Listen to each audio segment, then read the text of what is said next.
चलो, तो हम लोग मैकेनिक्स स्टार्ट कर रहे हैं। ठीक है, मैकेनिक्स क्या होता है? तो ये फिजिक्स का ही एक ब्रांच है। ठीक है, तो हेडिंग डालो मैकेनिक्स।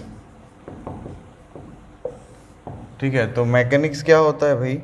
तो मैकेनिक्स फिजिक्स का वो ब्रांच है जिसमें हम लोग रेस्ट और मोशन के बारे में पढ़ाई करते हैं। मतलब कोई चीज़ रेस्ट पे है, जैसे स्टेशनरी तुमको दिखता है कोई चीज़, तो वो चीज़ स्टेशनरी है, या कोई चीज़ मोशन में होती है। तो इन दोनों से रिलेटेड चीज़ें हम लोग पढ़ने वाले हैं अभी। तो ये जो मैकेनिक्स है ना, इसके भी इसके अंदर में 3 ब्रांच होते हैं। पहला जो होता है वो होता है स्टैटिक्स, और इसमें हम लोग मेनली बात करते हैं कि जो चीज़ें हैं ना, जो ऑब्जेक्ट्स हैं, वो इक्विलिब्रियम कंडीशन पे हैं, वो स्टेबल हैं। ठीक, इसकी स्टडी हमको अभी नहीं करनी है। दूसरा होता है इसका ब्रांच जो है काइनेमेटिक्स। काइनेमेटिक्स में हमको करना क्या है? काइनेमेटिक्स में हमको मोशन से रिलेटेड बात करनी है। ठीक है, मोशन की बात करनी है, बट एक चीज़ का ध्यान रखना, हमको ना मोशन के कॉज से कोई लेना देना नहीं है कि मतलब ये मोशन हुआ क्यों, ये नहीं मतलब हमको। मोशन हुआ हमको वो देखना है बस, क्यों हो रहा है उससे मतलब नहीं। हम कॉज को एक नेग्लेक्ट करके पढ़ाई करते हैं यहाँ पे। समझ में आई बात? और इसके बाद तीसरा होता है जो इसका ब्रांच, वो है डायनामिक्स। इसमें हम लोग मोशन के कॉज को भी कंसीडर करते हुए पढ़ाई करेंगे। तो ये हमारा क्या है, 11th-12th में जो नीट के लिए जो रिक्वायर्ड है वो सिर्फ काइनेमेटिक्स है। हम ये डायनामिक्स नहीं पढ़ते हैं, ना ही स्टैटिक्स पढ़ते हैं।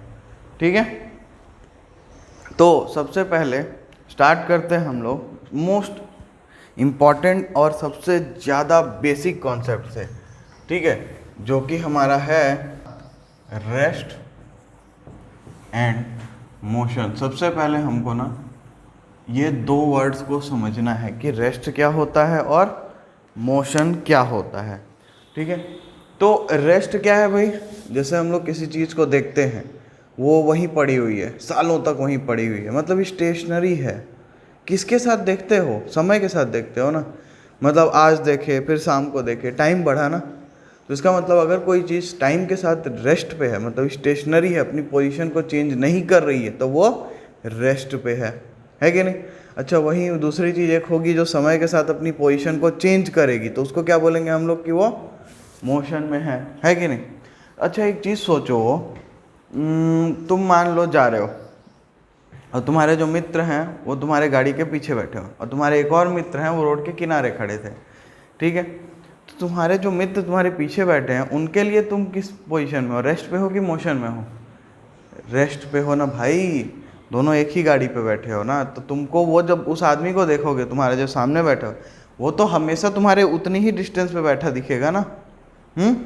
और जो नीचे तुम्हारा रोड पे जो दोस्त खड़ा है वो क्या बोलेगा कि तुम मोशन में हो।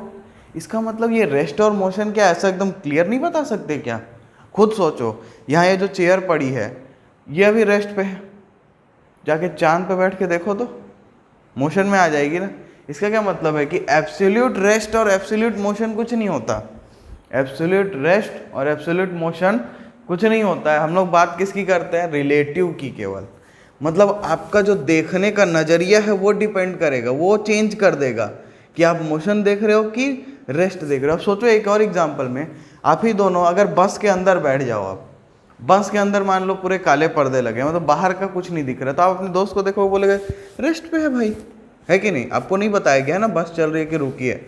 तो आप अंदर जब बैठे रहोगे, बस चल भी रही होगी, आपको बाहर का कुछ अगर पता नहीं है, तो आप क्या बोलोगे? आपका जो सामने दोस्त बैठा है वो रेस्ट पे है, बट वहीं पे जो तीसरा आदमी जो रोड पे खड़ा होगा उसके लिए आप मोशन में रहोगे। इसका मतलब क्या है? यहाँ पे एक बहुत ही इंपॉर्टेंट चीज़ है, रेस्ट और मोशन जो है एब्सोल्यूट डिफाइंड नहीं है। एब्सोल्यूट रेस्ट या एब्सोल्यूट मोशन ऐसा कोई भी चीज़ नहीं होता है। This is relative. क्या है ये? रिलेटिव चीज़ें हैं। ठीक, तो ये रिलेट करने के लिए आपको कुछ एक ऐसा चाहिए ना जिसके रिस्पेक्ट में आप देखो। तो वो जो चीज़ है ना उसको हम लोग बोलते हैं फ्रेम ऑफ रेफरेंस। उसको क्या बोलते हैं? Frame of reference. मतलब आप कहाँ से अपने ऑब्जेक्ट को ऑब्जर्व कर रहे हो, आपकी वो पोजीशन, आप जिस फ्रेम में हो, आप गाड़ी के साथ हो, बस के अंदर हो, कि रोड पे हो, कि बस की छत पे हो, आपका फ्रेम डिसाइड करेगा कि आप रेस्ट देख रहे हो कि मोशन देख रहे हो। ये बात समझ में आई कि नहीं? तो रेस्ट और motion are relative terms, absolute rest and motion is not defined. ये बात समझ में आ गई क्या? ठीक है, अब देखो हम लोग यहाँ पे जो बात करने वाले हैं ना, यहाँ पे पूरी हमारी जो बात रहेगी इस पूरे चैप्टर्स में, वो किस चीज़ की रहती है पता है? पॉइंट ऑब्जेक्ट की। अब देखो क्यों ऐसा बोल रहे हैं, सोचो। आपकी गाड़ी जो है वो कुछ इतनी बड़ी होती है, अब मान लेते हैं वो ये है, ठीक है, इसकी कुछ लेंथ होगी L, और इसको यहाँ से यहाँ पे मान लो पहुँचना है। तो अब मैं डिस्टेंस मेज़र कैसे करूँ? यहाँ से मेज़र करूँ ये डिस्टेंस यहाँ की, इस पॉइंट की, कि यहाँ से मेज़र करूँ भाई इस पॉइंट की डिस्टेंस? दोनों अलग आएगी ना।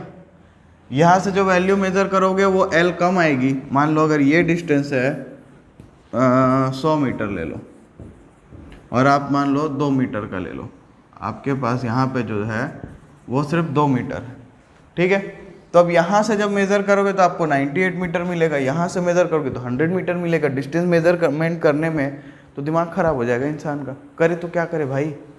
तो हम लोग क्या करते हैं, हम लोग पॉइंट ऑब्जेक्ट का कॉन्सेप्ट यूज़ करते हैं, हम लोग सेंटर ऑफ मास का कॉन्सेप्ट यूज़ करते हैं। तो हम लोग क्या करते हैं, इस बॉडी का जो सेंटर ऑफ मास कुछ यहाँ पे होना है, हम इससे डिस्टेंस मेज़र करते हैं हमेशा, ठीक है। और पॉइंट ऑब्जेक्ट का कॉन्सेप्ट क्या है ना, पॉइंट ऑब्जेक्ट का कॉन्सेप्ट ये है कि जैसे आपके बॉडी जो भी आपका ऑब्जेक्ट है उसका एक साइज होगा। अगर आपका डिस्प्लेसमेंट मतलब आप जो डिस्टेंस ट्रेवल किए हो, आप जिस चीज़ को मेज़र कर रहे हो डिस्टेंस को, वो अगर आपके बॉडी के साइज से बहुत ज़्यादा हुई तो इसका मतलब क्या है, बॉडी का साइज एज कम्पेयर टू ये 2 मीटर इस 100 मीटर के कंपेरिजन में बहुत छोटा है एक तरीके से। इसको 1000 मीटर कर लो या 1100 मीटर, तो और छोटा हो गया। तो क्या ऐसा मैं मान सकता हूँ कि ये बॉडी एक पॉइंट ऑब्जेक्ट की तरह बिहेव करेगी? ठीक है, तो यही पॉइंट ऑब्जेक्ट का कॉन्सेप्ट है कि जब हमारा डिस्टेंस बहुत ज़्यादा होता है तो हम लोग किसी भी ऑब्जेक्ट को एक पॉइंट ऑब्जेक्ट की तरह ट्रीट करते हैं। बात समझ में आई कि नहीं आई? पॉइंट ऑब्जेक्ट का मतलब समझ में आ गया ना? ये ऐसा कोई रॉकेट साइंस नहीं है, ये बस इतनी सी बात है कि भाई अगर मेरा डिस्टेंस साइज से बहुत ज़्यादा हुआ ऑब्जेक्ट के साइज से, मेरी बस के साइज से, मान लो यहाँ से तुम रायपुर जा रहे हो, 120 किलोमीटर डिस्टेंस है, तुम बाइक में जा रहे हो, बाइक तुम्हारी कुछ इतनी सी होती है ना। अब बाइक में जा रहे हो तो बाइक की लेंथ और वो जो 120 किलोमीटर का डिस्टेंस है, क्या दोनों कंपेरेबल भी हैं? नहीं है ना। तो क्या मैं मान सकता हूँ बाइक एक पॉइंट ऑब्जेक्ट की तरह बिहेव करेगा? बात समझ में आई कि नहीं है? ठीक, तो यही होता है पॉइंट ऑब्जेक्ट का कॉन्सेप्ट। अब हम लोग देखेंगे कि मोशन किस तरीके से हो सकता है। तो पहला क्या है, देखो कि हम लोग देख रहे हैं, चलो पहले देखते हैं 1D मोशन क्या होता है, समझते हैं। तो मतलब क्या है, हम लोग एक ही डायमेंशन में मोशन करेंगे। तो मान लेते हैं अगर ये वाला एक्स एक्सिस है, ये वाई एक्सिस है, और मैं अगर एक्स एक्सिस के अलॉन्ग एकदम इस स्ट्रेट लाइन, ये जो पट्टी यहाँ पे बनी है, इस पे अपना मोशन कर रहा हूँ, तो ये कैसा मोशन होगा? ये 1 डायमेंशनल मोशन, क्योंकि इसमें सिर्फ मैं एक ही डायमेंशन में मूवमेंट करने वाला हूँ, ठीक है ना। अच्छा, उसके बाद दूसरा क्या हो सकता है? दूसरा हो सकता है 2D मोशन। 2D मोशन कैसा होगा भाई? तो 2D मोशन में देखो मैं एक्स एक्सिस और वाई एक्सिस दोनों में मूवमेंट करूंगा। फॉर एग्जांपल मान लो ये जो कैप है वो इस तरीके से मूव कर रहा है, तो ये क्या कर रहा है, ये एक्स एक्सिस में भी जा रहा है कुछ और वाई एक्सिस में भी जा रहा है कुछ। तो इसका मतलब ये क्या है? 2D मोशन, 2 डायमेंशनल मोशन, ठीक। और इसके बाद जो आएगा हमारा वो होगा 3D मोशन। 3D मोशन क्या होगा? 3 डायमेंशनल मोशन, मतलब उड़ रहे हैं हवा में। जैसे ये मार्कर है, ये देखो ये जो मोशन कर रहा है ये 3D मोशन है, क्योंकि ये तीनों डायमेंशन में है। एक्स एक्सिस में भी कर रहा है कुछ, वाई एक्सिस में भी कर रहा है और जेड एक्सिस में भी कर रहा है। तीनों एक्सिस म्यूचुअली परपेंडिकुलर होती है ना। क्लियर है ना ये? तो हम लोग अभी इस चैप्टर में 1D मोशन सिर्फ देखने वाले हैं। 1D मोशन में हम लोग देखेंगे केवल स्ट्रेट लाइन मोशन, ठीक है। इसको रेक्टिलिनियर मोशन भी बोलते हैं। 2D मोशन हम लोग नेक्स्ट चैप्टर में देखेंगे, जो कि होगा अपना, जिसमें हम लोग प्रोजेक्टाइल के बारे में पढ़ेंगे, ठीक है। 3D मोशन हमारे सिलेबस में नहीं है, ठीक। फॉर नाउ तो अब 1D मोशन में हम लोग सबसे पहले बेसिक चीज़ों से स्टार्ट करते हैं। तो इसमें जो सबसे मोस्ट बेसिक है वो है अपना डिस्टेंस। डिस्टेंस क्या होता है? टोटल पाथ ट्रेवल्ड, जितना भी डिस्टेंस आप चले वो आपका डिस्टेंस है कि नहीं, ठीक है ना। डिस्टेंस जो है ना ये एक स्केलर क्वांटिटी होती है। कैसी होती है? Scalar quantity. अब इसी का दूसरा चीज होता है, इसी का एनालॉग है एक तरीके से, इसी के जैसा है, जो कि है अपना डिस्प्लेसमेंट। क्या है? डिस्प्लेसमेंट। अब देखो डिस्टेंस और डिस्प्लेसमेंट में है डिफरेंस। कैसे, मैं समझा चुका हूँ पहले ही मैथमेटिकल टूल्स वाले में, है ना, कि क्या था भाई, यहाँ से मान लो आपके घर पे अगर हम एक पोल इरेक्ट करें और दोनों पोल को एक स्ट्रेट वायर से जोड़ दें तो जो डिस्टेंस मिलेगी उसमें जो लेंथ मिलेगी वायर की वो हमारा डिस्प्लेसमेंट होगा, क्योंकि हम फिक्स कर लिए इस पॉइंट से उस पर्टिकुलर डायरेक्शन में स्ट्रेट लाइन में, है ना। और जाने के लिए हमको यहाँ से 4-5 टर्न लेफ्ट राइट लेके पहुँचना होगा, जो अपना वहाँ पे ओडोमीटर रीडिंग दिखाएगा गाड़ी का मीटर, तो वो हमको क्या देगा, डिस्टेंस। बात समझ में आई कि नहीं। तो ये जो डिस्टेंस है ना, ये डायरेक्शन पे डिपेंड नहीं करती, ये बस ये देखती है कि आपने कितना रास्ता तय किया।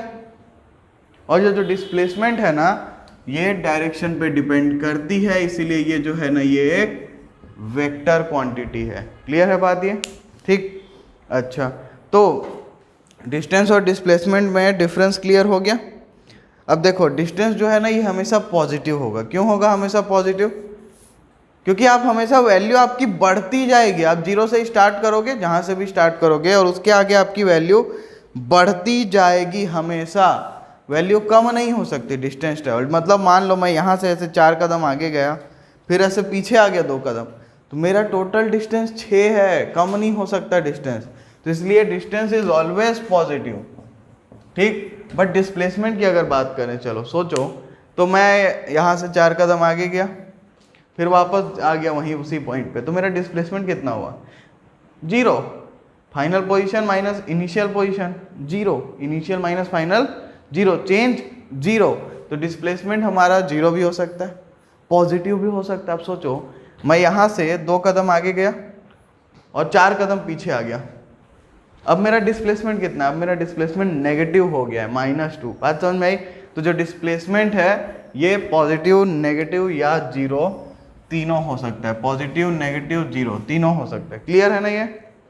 तो ये था अपना डिस्टेंस और डिस्प्लेसमेंट का, इससे ज़्यादा अपने को ज़रूरत है नहीं। अब बात करते हैं स्पीड की।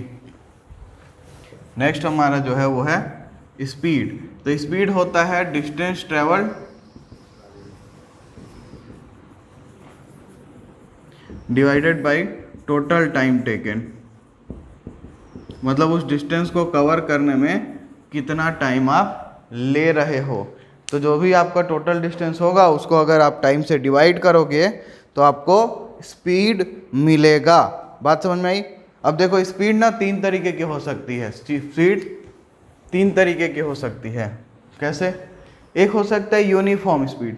अच्छा, स्पीड को समझ पा रहे हो क्या है कि यूनिट टाइम में जितना भी मैं डिस्टेंस ट्रेवल करूंगा वही है ना ये, क्योंकि मैं टाइम से डिवाइड करके मतलब क्या फाइंड कर रहा हूँ, यूनिट टाइम ही तो फाइंड कर रहा हूँ ना। अगर मान लो मैंने टी टाइम में डी डिस्टेंस मेजर किया हो, है ना, तो यूनिट टाइम में कितना करूंगा, डी बाई टी, और यही तो मेरा स्पीड है। क्या बात समझ में आई कि नहीं? तो इसका मतलब distance travelled per unit time हमारा क्या होता है, स्पीड। बात समझ में आ गई। तो स्पीड निकालना बड़ा आसान काम है। अब देखो स्पीड हो सकता है कि आप इक्वल इंटरवल में इक्वल डिस्टेंस ट्रेवल करो, मतलब हर 1 सेकंड में हो सकता है आप 1 स्टेप ले रहे हो, या हो सकता है आप 2 स्टेप ले रहे हो। तो आपका जो टाइम के साथ डिस्टेंस का चेंज है वो इक्वल है, मतलब आप इक्वल इंटरवल ऑफ टाइम में इक्वल डिस्टेंस ट्रेवल कर रहे हो। तो आप उस टाइम में क्या कर रहे हो पता है, उस टाइम में आप यूनिफॉर्म स्पीड से मूव कर रहे हो। ठीक है। जहाँ पे जैसे तुमको भीड़ दिखेगा, ट्रैफिक होगा, तो तुम ब्रेक लगा लोगे। जहाँ पे खाली रोड दिखेगा वहाँ एक्सीलरेटर से घुमाओगे, जूम से निकलोगे, है ना, होगा ना। तो हर टाइम पे स्पीड बदलती रहेगी। अब मैं अगर बोल रहा हूँ कि मान लो 9:04 पे तुम्हारी स्पीड क्या थी, तो उस पर्टिकुलर इंस्टेंट पे मेरे को स्पीड चाहिए। मैं पूरे टाइम की बात नहीं कर रहा हूँ, एवरेज की बात भी नहीं कर रहा हूँ। एवरेज स्पीड क्या बताता है कि पूरे टाइम पे एवरेज में किस स्पीड पे था। कहीं हो सकता है मैं 10 की स्पीड से चला आधा डिस्टेंस, आगे की आधा डिस्टेंस में 30 की स्पीड से चला, तो मेरा एवरेज तो लगभग 20 का मिल रहा है ना। तो मैं एवरेज की बात नहीं कर रहा हूँ, यहाँ मैं एक पर्टिकुलर इंस्टेंट पे मेरी क्या स्पीड थी उसकी बात कर रहा हूँ। तो उसके लिए क्या करते हैं हम लोग एक बहुत ही छोटे से उस 9:04 और मान लो 1 मिलीसेकेंड एक्स्ट्रा में एक बहुत ही छोटे इंटरवल में अपनी स्पीड देखेंगे। वो जो स्पीड होगी हमारी, वो हमारी इंस्टेंटेनियस स्पीड होगी, और इसको हम लोग क्या लिखते हैं, limit delta t tends to 0 delta s लिखें, एस तो डिस्प्लेसमेंट होता है हमारा। मान लो पोजीशन को हम लोग एक्स से रिप्रेजेंट कर रहे हैं, ठीक है, तो delta x by delta T. तो यहाँ पे डेल्टा टी हमारा बहुत ज़्यादा छोटा है, टाइम बहुत छोटा है, और जब बहुत छोटी सी चीज़ को अगर रिप्रेजेंट करना होता है तो हम लोग इसको डी से रिप्रेजेंट करते हैं। तो यहीं से हमारा आ गया क्या कि स्पीड जो है वो क्या होगा, D x by D T, मतलब rate of change of position with respect to time, मतलब डिस्प्लेसमेंट, ये जो डिस्टेंस है इसका फर्स्ट डेरिवेटिव हमको स्पीड मिलेगा, ठीक है। और हमारा जो स्पीडोमीटर होता है ना गाड़ियों में लगा हुआ, वो क्या बताता है, वो हमने को ये rate of change of distance with time बताता है। बात समझ में आई। इसके अलावा क्या हो सकता है कि आपकी स्पीड समय के साथ बदलती रहे, आपकी स्पीड समय के साथ बदलती रहे, मतलब पहले हो सकता है पहले 2-4 सेकंड आप 2-2 कदम ले रहे थे, फिर आप थक गए 1-1 कदम लेने लगे, फिर और आगे थक गए और आधा कदम लेने लगे, तो आपका जो स्पीड है वो बदलेगा ना, क्योंकि आप हर इक्वल इंटरवल टाइम में अनइक्वल डिस्टेंस ट्रैवल कर रहे हो, तो वो क्या हो जाएगा, आपका नॉन यूनिफॉर्म स्पीड हो जाएगा। समझ में आ रही है बात। इसके बाद क्या है, इसके बाद हम लोग एवरेज स्पीड निकाल सकते हैं, एवरेज स्पीड। अब एवरेज स्पीड कैसे निकालोगे भाई, तो बस कुछ नहीं करना है, टोटल डिस्टेंस को टोटल टाइम से डिवाइड कर देना है, आपको एवरेज स्पीड मिल जाएगा, ठीक है। तो एवरेज स्पीड क्या होगा, फॉर्मूला लिख लो, total distance by total time, total distance divided by total time, ठीक। इसके अलावा मैं किसी भी एक पर्टिकुलर इंस्टेंट पे भी तो स्पीड निकाल सकता हूं, किसी भी पर्टिकुलर इंस्टेंट पे जो स्पीड निकालोगे ना वो होती है हमारी इंस्टेंटेनियस स्पीड। क्या होती है, इंस्टेंटेनियस स्पीड। अब देखो इंस्टेंटेनियस स्पीड का क्या मतलब है, यहाँ से मान लो आप अपने घर गए, आप यहाँ से चालू किए 9 बजे और आप 9:15 पे घर पहुँचे, उसके बीच में आपकी स्पीड हर टाइम पे चेंज हो रही होगी, ऑब्वियस सी बात है। जहाँ पे जैसे तुमको भीड़ दिखेगा, ट्रैफिक होगा, तुम ब्रेक लगा लोगे, जहाँ पे खाली रोड दिखेगी वहाँ एक्सीलरेटर से घुमाओगे, जूम से निकलोगे, है ना, होगा ना। तो हर टाइम पे स्पीड बदलती रहेगी। अब मैं अगर बोल रहा हूँ कि मान लो 9:04 पे तुम्हारी स्पीड क्या थी, तो उस पर्टिकुलर इंस्टेंट पे मेरे को स्पीड चाहिए। मैं पूरे टाइम की बात नहीं कर रहा हूँ, एवरेज की बात भी नहीं कर रहा हूँ। एवरेज स्पीड क्या बताता है कि पूरे टाइम पे एवरेज में किस स्पीड पे था। कहीं हो सकता है मैं 10 की स्पीड से चला आधा डिस्टेंस, आगे के आधा डिस्टेंस में 30 की स्पीड से चला, तो मेरा एवरेज तो लगभग 20 का मिल रहा है ना। तो मैं एवरेज की बात नहीं कर रहा हूँ, यहाँ मैं एक पर्टिकुलर इंस्टेंट पे मेरी क्या स्पीड थी उसकी बात कर रहा हूँ। तो उसके लिए क्या करते हैं हम लोग एक बहुत ही छोटे से उस 9:04 और मान लो 1 मिलीसेकेंड एक्स्ट्रा में एक बहुत ही छोटे इंटरवल में अपनी स्पीड देखेंगे। वो जो स्पीड होगी हमारी, वो हमारी इंस्टेंटेनियस स्पीड होगी, और इसको हम लोग क्या लिखते हैं, limit delta t tends to 0, delta s लिखें, एस तो डिस्प्लेसमेंट होता है हमारा। मान लो पोजीशन को हम लोग एक्स से रिप्रेजेंट कर रहे हैं, ठीक है, तो delta x by delta T. तो यहाँ पे डेल्टा टी हमारा बहुत ज़्यादा छोटा है, टाइम बहुत छोटा है, और जब बहुत छोटी सी चीज़ को अगर रिप्रेजेंट करना होता है तो हम लोग इसको डी से रिप्रेजेंट करते हैं। तो यहीं से हमारा आ गया क्या कि स्पीड जो है वो क्या होगा, D x by D T, मतलब rate of change of position with respect to time, मतलब डिस्प्लेसमेंट, ये जो डिस्टेंस है इसका फर्स्ट डेरिवेटिव हमको स्पीड मिलेगा, ठीक है। और हमारा जो स्पीडोमीटर होता है ना गाड़ियों में लगा हुआ, वो क्या बताता है, वो हमने को ये rate of change of distance with time बताता है। बात समझ में आई। तो अभी हम लोगों को देखना है वेलोसिटी, ठीक। तो जैसे स्पीड होता है ना, total distance travelled per unit time divided by total time, तो हम लोग स्पीड निकालते थे, वैसे ही वेलोसिटी भी निकलती है। बट यहाँ पे डिफरेंस है। क्या डिफरेंस है पता है, कि वेलोसिटी में हमको डिस्टेंस नहीं लेना है, वेलोसिटी में हमको डिस्प्लेसमेंट लेना है। वेलोसिटी डिपेंड करती है डायरेक्शन पे, ठीक है। तो velocity is a vector quantity, और ये होता क्या है, तो वेलोसिटी v को हम लोग लिख सकते हैं डिस्प्लेसमेंट अपॉन टाइम, ठीक है। तो वेलोसिटी जो है ना ये वेक्टर क्वांटिटी है और ये इसके पास मैग्नीट्यूड और डायरेक्शन दोनों होता है, ठीक है। तो अब देखो जैसे इसमें क्या है कि आपको डिस्प्लेसमेंट निकालना है तो आप क्या करोगे भाई, final position minus initial position displacement मिलता है, तो एक्स एफ माइनस एक्स आई क्या होगा हमारा डिस्प्लेसमेंट, और टाइम फाइनल जो भी होगा माइनस टाइम इनिशियल, तो इसको क्या लिख सकते हैं अपन delta x by delta T. तो अगर मैं बोलूँ कि मेरा जो टाइम है ना वो बहुत छोटा है, मैं बहुत छोटे टाइम के लिए अगर देखना चाहता हूँ तो जो ये delta x by delta t है ना ये d x by D t में चेंज हो जाएगा, मतलब rate of change of position with respect to time. ध्यान रखना है कि डायरेक्शन यहाँ पे होगी तो इन गिवन डायरेक्शन, तभी हम वेलोसिटी बोलेंगे उसको, क्लियर। अब जैसे स्पीड में था ना 4 वैसे यहाँ भी होगा, है ना। तो सबसे पहला क्या हो सकता है यूनिफॉर्म वेलोसिटी, और क्या हो यूनिफॉर्म वेलोसिटी क्या होगा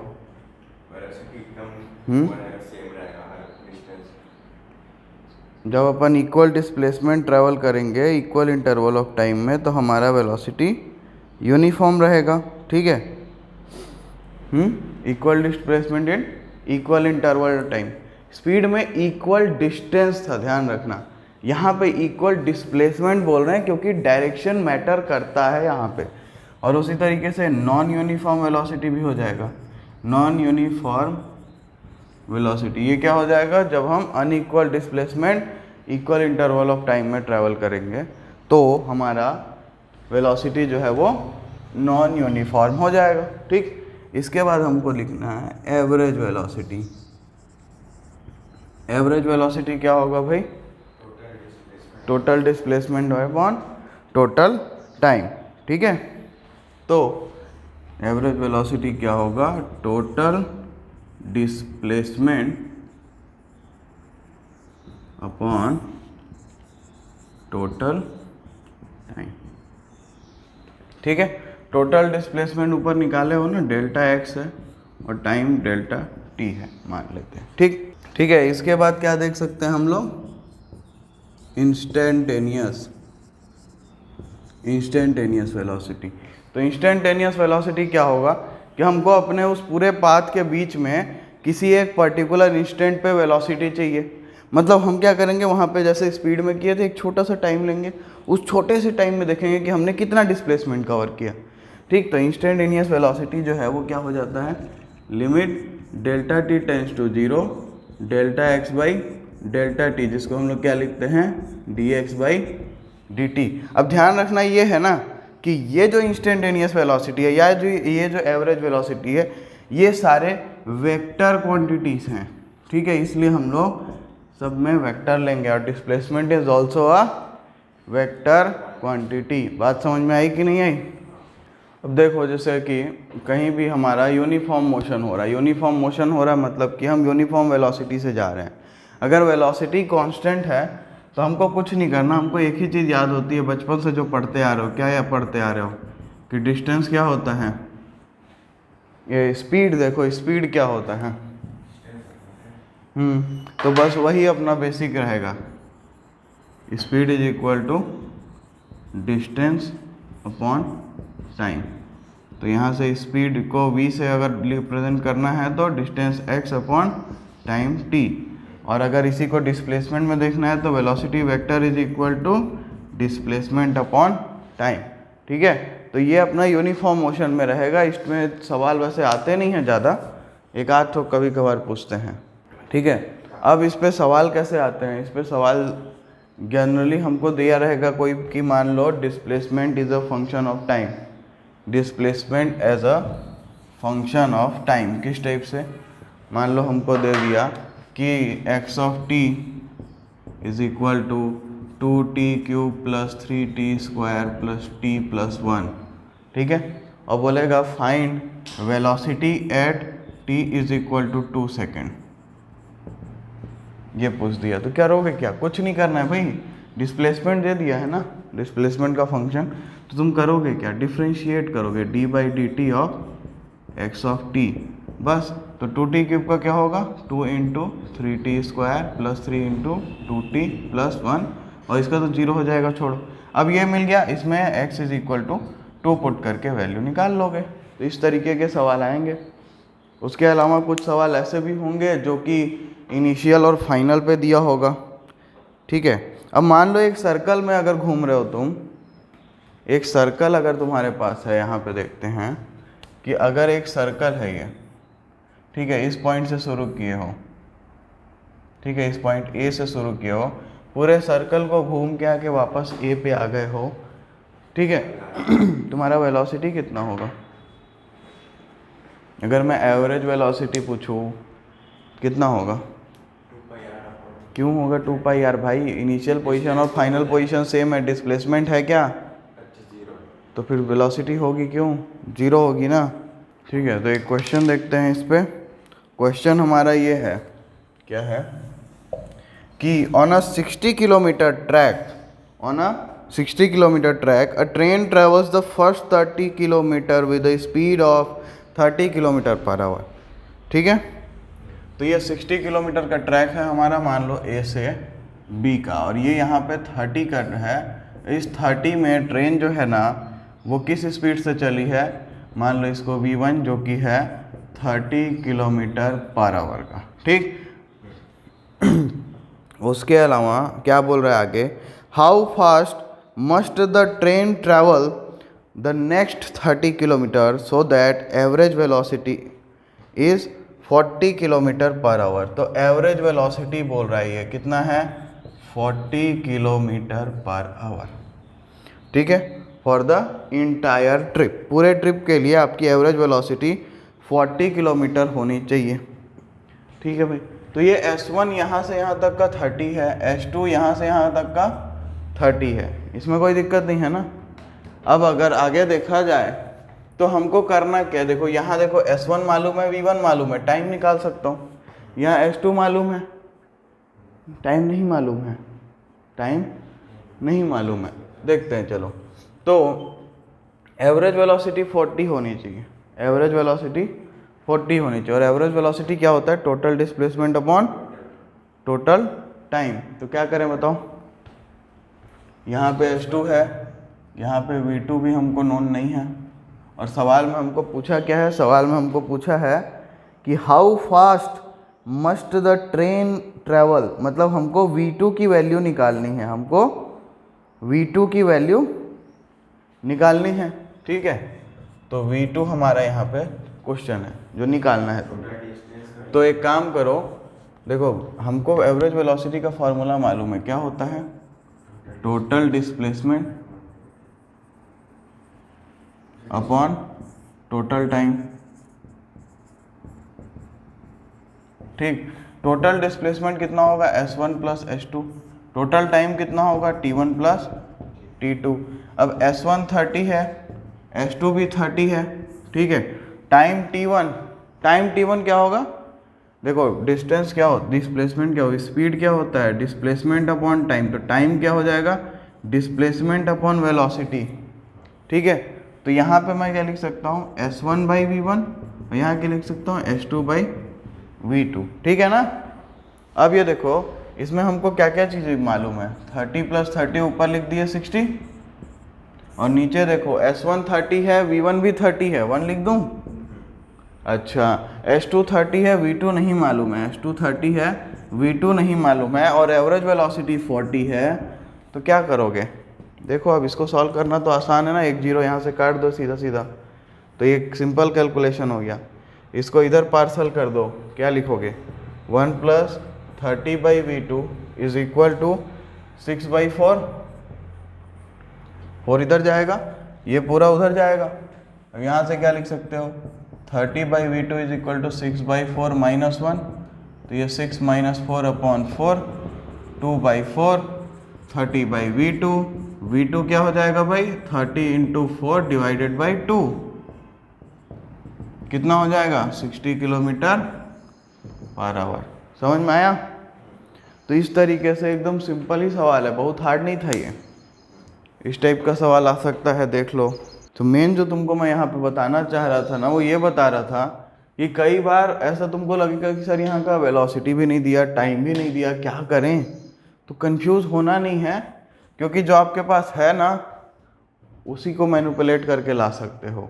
इस टाइप के सवाल कई बार घुमाएगा, कई बार इसको ऐसा घुमाएगा कि हो सकता है तुमको डिस्प्लेसमेंट पूछ दे, वेलोसिटी दे दे, ये डिस्प्लेसमेंट्स को ही गायब कर दे, तो भी टेंशन लेने का ज़रूरत नहीं है। हो सकता था ये इसको पूरा 60 ना दे के बोल देता कि भाई यहाँ तक का डिस्टेंस इतना है, ये कितना होगा अगर एवरेज इतना है तो इस टाइप के सवाल और मॉडिफाई करके ये दे सकते हैं। ठीक, तो इसका वेलोसिटी पे और तो सवाल प्रैक्टिस कर सकते हो जितना चाहो उतना। अब हम लोग वेलोसिटी के आगे चलते हैं, ठीक है, जो कि है अपना एक्सेलरेशन। तो अभी स्टार्ट करते हैं हम लोग एक्सेलरेशन।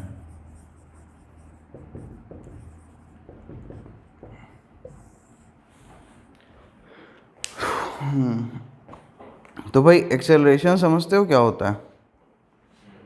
गाड़ी में एक्सेलरेटर का तार घुमाते रहते होगे, तभी तो गाड़ी तेज भागती है। तो एक्सेलरेशन हमारा क्या होता है, ये हमारा जैसे करते क्या हो, अच्छा सोचो तो ज़रा, गाड़ी कैसे एक्सेलरेटर को बढ़ाते हो तो होता क्या है, स्पीड बढ़ता है ना। ब्रेक लगाते हो तो क्या होता है, स्पीड घटता है। तो ये एक्सेलरेशन का काम क्या है, वेलोसिटी को कम ज़्यादा करना। तो इसका मतलब एक्सेलरेशन मेरा वेलोसिटी से ही तो रिलेटेड होगा। तो एक्सेलरेशन क्या होता है ना, एक्सेलरेशन होता है rate of change of velocity, rate of change of velocity. तो एक्सेलरेशन ए क्या होगा हमारा, वेलोसिटी बाय टाइम। ठीक है, तो ये वेलोसिटी को एक्चुअली ऐसा नहीं लिखना चाहिए हमको delta v by delta T लिखना चाहिए।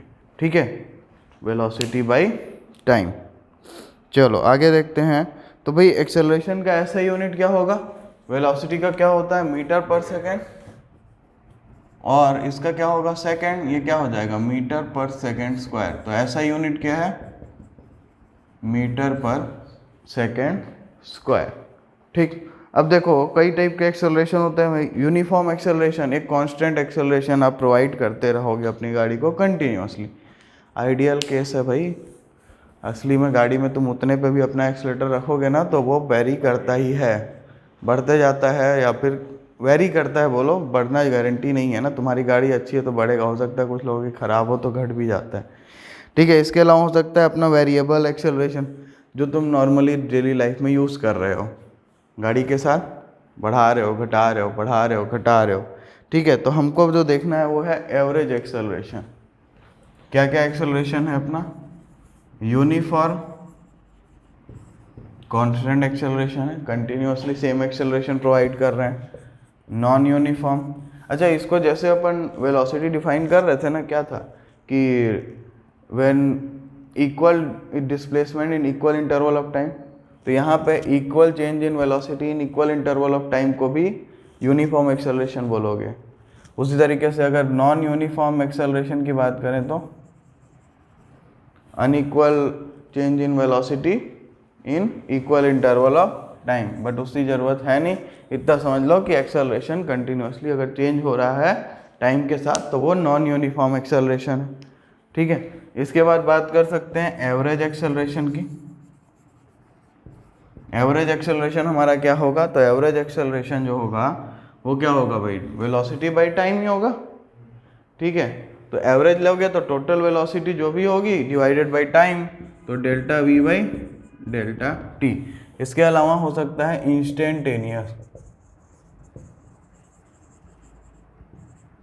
इंस्टेंटेनियस एक्सेलरेशन क्या होगा भाई, किसी पर्टिकुलर इंस्टेंट पे आपका एक्सेलरेशन क्या है, तो आप करोगे क्या आप करोगे क्या, देखो limit delta t tends to 0, delta v by delta t क्या बनेगा, dv बाई डी टी।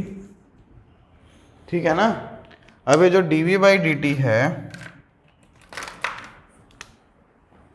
ये क्या है, rate of change of velocity with respect to time.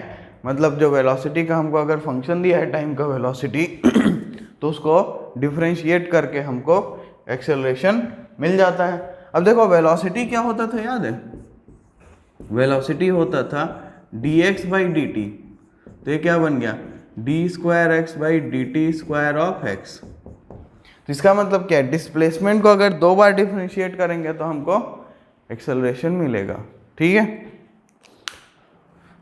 अब देखो एक्सेलरेशन जो है ये 2 काम कर सकता है, या तो ये वेलोसिटी को बढ़ाएगा, वेलोसिटी को जब बढ़ाता है एक्सेलरेशन तो ये पॉजिटिव एक्सेलरेशन होता है, क्योंकि ये वेलोसिटी को बढ़ाने का काम कर रहा है। ठीक है, तो उसको एक्चुअल में एक्सेलरेशन बोला जाता है। ठीक, एक दूसरा चीज़ हो सकता है ना कि अपन वेलोसिटी को कम भी तो कर सकते हैं, तो वेलोसिटी को जब कम करते हैं तो उसको नेगेटिव एक्सेलरेशन बोलते हैं या फिर रिटार्डेशन बोलते हैं। ठीक है, तो अगर कहीं रिटार्डेशन पूछे तो परेशान नहीं होना है, एक्सेलरेशन ही निकालना है, बस उसको एक माइनस का साइन दे देना है। ठीक, क्वेश्चन में और कंफ्यूज करने के लिए ये भी हो सकता है कि ऑप्शन 2 हो, मान लो वैल्यू आ रही है 2 मीटर पर सेकेंड स्क्वायर, लेकिन ऑप्शन क्या करेगा पता है, वो बोलेगा एक्सेलरेशन निकालो गाड़ी रुकने का, गाड़ी रुकना है इतने सेकंड में, तो बताओ कि मैं कितना एक्सेलरेशन दूँ। ठीक है, तो इस केस में आपको माइनस में आंसर देना है, लेकिन अगर वो रिटार्डेशन पूछा है तो आपको प्लस वाला आंसर देना है, क्योंकि रिटार्डेशन का मतलब ही है नेगेटिव एक्सेलरेशन। बात समझ में आ गई? तो इसमें कंफ्यूज मत हो जाना। इस पे भी एक सवाल देखना है, तो इस पे तो बहुत ही सिंपल सवाल है, एक सवाल लेते हैं चलो। तो क्वेश्चन क्या है हमारा, क्वेश्चन है कि displacement x of a particle varies with time as, x का जो दिया है फंक्शन हमको दिया हुआ है उसने 4t square minus 15t plus 25। ठीक है, find the position velocity and acceleration of the particle at t is equal to 0। आपको क्या क्या फाइंड करना है, x v a at t is equal to 0। ठीक है, इसके बाद ये बोल रहा है when will the velocity of particle become 0, when will the velocity of particle become 0। तो ये बोल रहा है find t when v is equal to 0।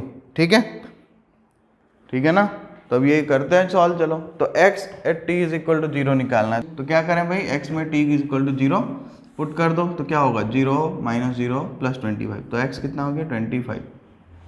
ठीक है, इसके बाद वेलोसिटी बोल रहा है, वेलोसिटी क्या होता है dx बाई डी टी, तो dx बाई डी टी मतलब इसको डिफ्रेंशिएट कर दो तो क्या होगा 4t स्क्वायर क्या होगा 2t, तो क्या होगा 8t माइनस 15। ठीक है, तो अब इसमें क्या करना है, t is equal to 0 put करना है वेलोसिटी के लिए, तो t is equal to 0 put करोगे तो माइनस 15 आएगा। ठीक है, यूनिट दिया नहीं है क्या इसमें, हाँ मीटर पर सेकेंड यूज करना है ना, मीटर में है ये, तो ये हो गया मीटर, ये हो गया मीटर पर सेकेंड। अब एक्सेलरेशन निकालना है, तो क्या करें, या तो इसको 2 बार डिफ्रेंशिएट कर लो या तो इसको 1 बार डिफ्रेंशिएट कर लो। तो एक्सेलरेशन तुम यहाँ से करोगे तो 8t का बचेगा 8 माइनस 15 का होगा 0, तो 8 मीटर पर सेकेंड स्क्वायर। तो अपने को displacement at t is equal to 0 मिल गया, velocity at t is equal to 0 मिल गया, acceleration at t is equal to 0 मिल गया। अब अगला क्या बोल रहा है, नेक्स्ट पार्ट ये है कि टाइम निकालना है जब वेलोसिटी 0 होती हो। तो वेलोसिटी क्या है हमारा 8t माइनस 15, तो वेलोसिटी क्या है हमारा 8t माइनस 15, और ये बोल रहा है कि टाइम बताना है वेलोसिटी 0 होना चाहिए, तो वेलोसिटी को कर दो 0, तो 8t is equal to 15, t is equal to 15/8। ठीक है, यूनिट सेकेंड। ठीक है, तो ये सिंपल था।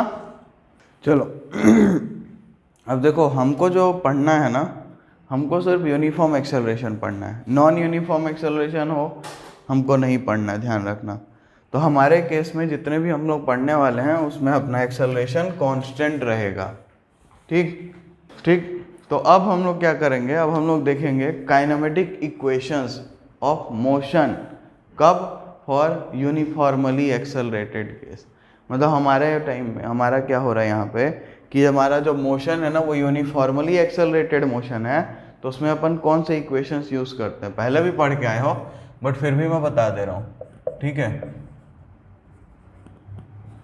Kinematic equation of motion. ध्यान रखने वाली चीज़ इसमें क्या है, ध्यान रखने वाली चीज़ है कि एक्सेलरेशन यहाँ पे कांस्टेंट रहेगा। हम यूनिफॉर्म एक्सेलरेशन का केवल पढ़ रहे हैं, ठीक। तो अब ये देखो भाई, v is equal to you plus A t. V क्या है, फाइनल वेलोसिटी, u क्या है, इनिशियल वेलोसिटी, और t क्या है, टाइम, a क्या है, एक्सेलरेशन, ठीक। इसके अलावा हमारा क्या होता है, s is equal to u t plus half a t square. तो यहाँ पे s क्या है, डिस्प्लेसमेंट, बाकी तो मैंने पहले ही बता दिया। फिर एक क्या होता है, v square minus you square is equal to 2as, ठीक। तो ये तीन इक्वेशन ऑफ मोशन है हमारे, ठीक है। ये तीन मेन हैं। इसमें हम लोग एक को बोलते हैं वेलोसिटी टाइम रिलेशन, एक को डिस्प्लेसमेंट टाइम बोलते हैं, और एक को वेलोसिटी डिस्प्लेसमेंट बोलते हैं, ठीक है। बट उससे अपने को लेना देना कुछ खास है नहीं। हमको एक और देखना है जो कि हमारा होता है फोर्थ इक्वेशन ऑफ मोशन, ठीक है। तो फोर्थ इक्वेशन ऑफ मोशन हमारा क्या बोलता है ना, वो बताता है हमको डिस्प्लेसमेंट एट nth सेकेंड।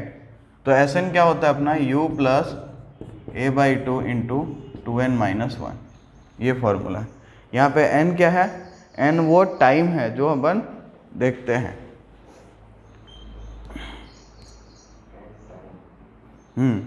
तो ये हमको क्या देखा है कि भाई ये हमको देता है, लिख लो नहीं तो भूल जाओगे, ये नया है ना।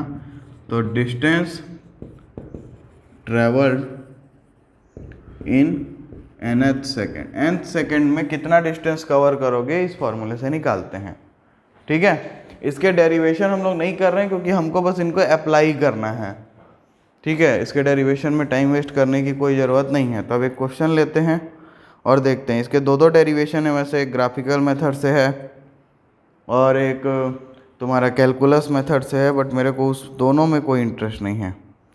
तो कौन सा क्वेश्चन लें हम लोग, एक बेसिक सा सवाल ले लेते हैं जो तुम लोग खुद कर सकते हो, ठीक है। तो क्वेश्चन जो हमारा है वो ये है, क्वेश्चन है हमारा, a jet plane starts from rest, a jet plane starts from rest with an acceleration of 3 metre per second square.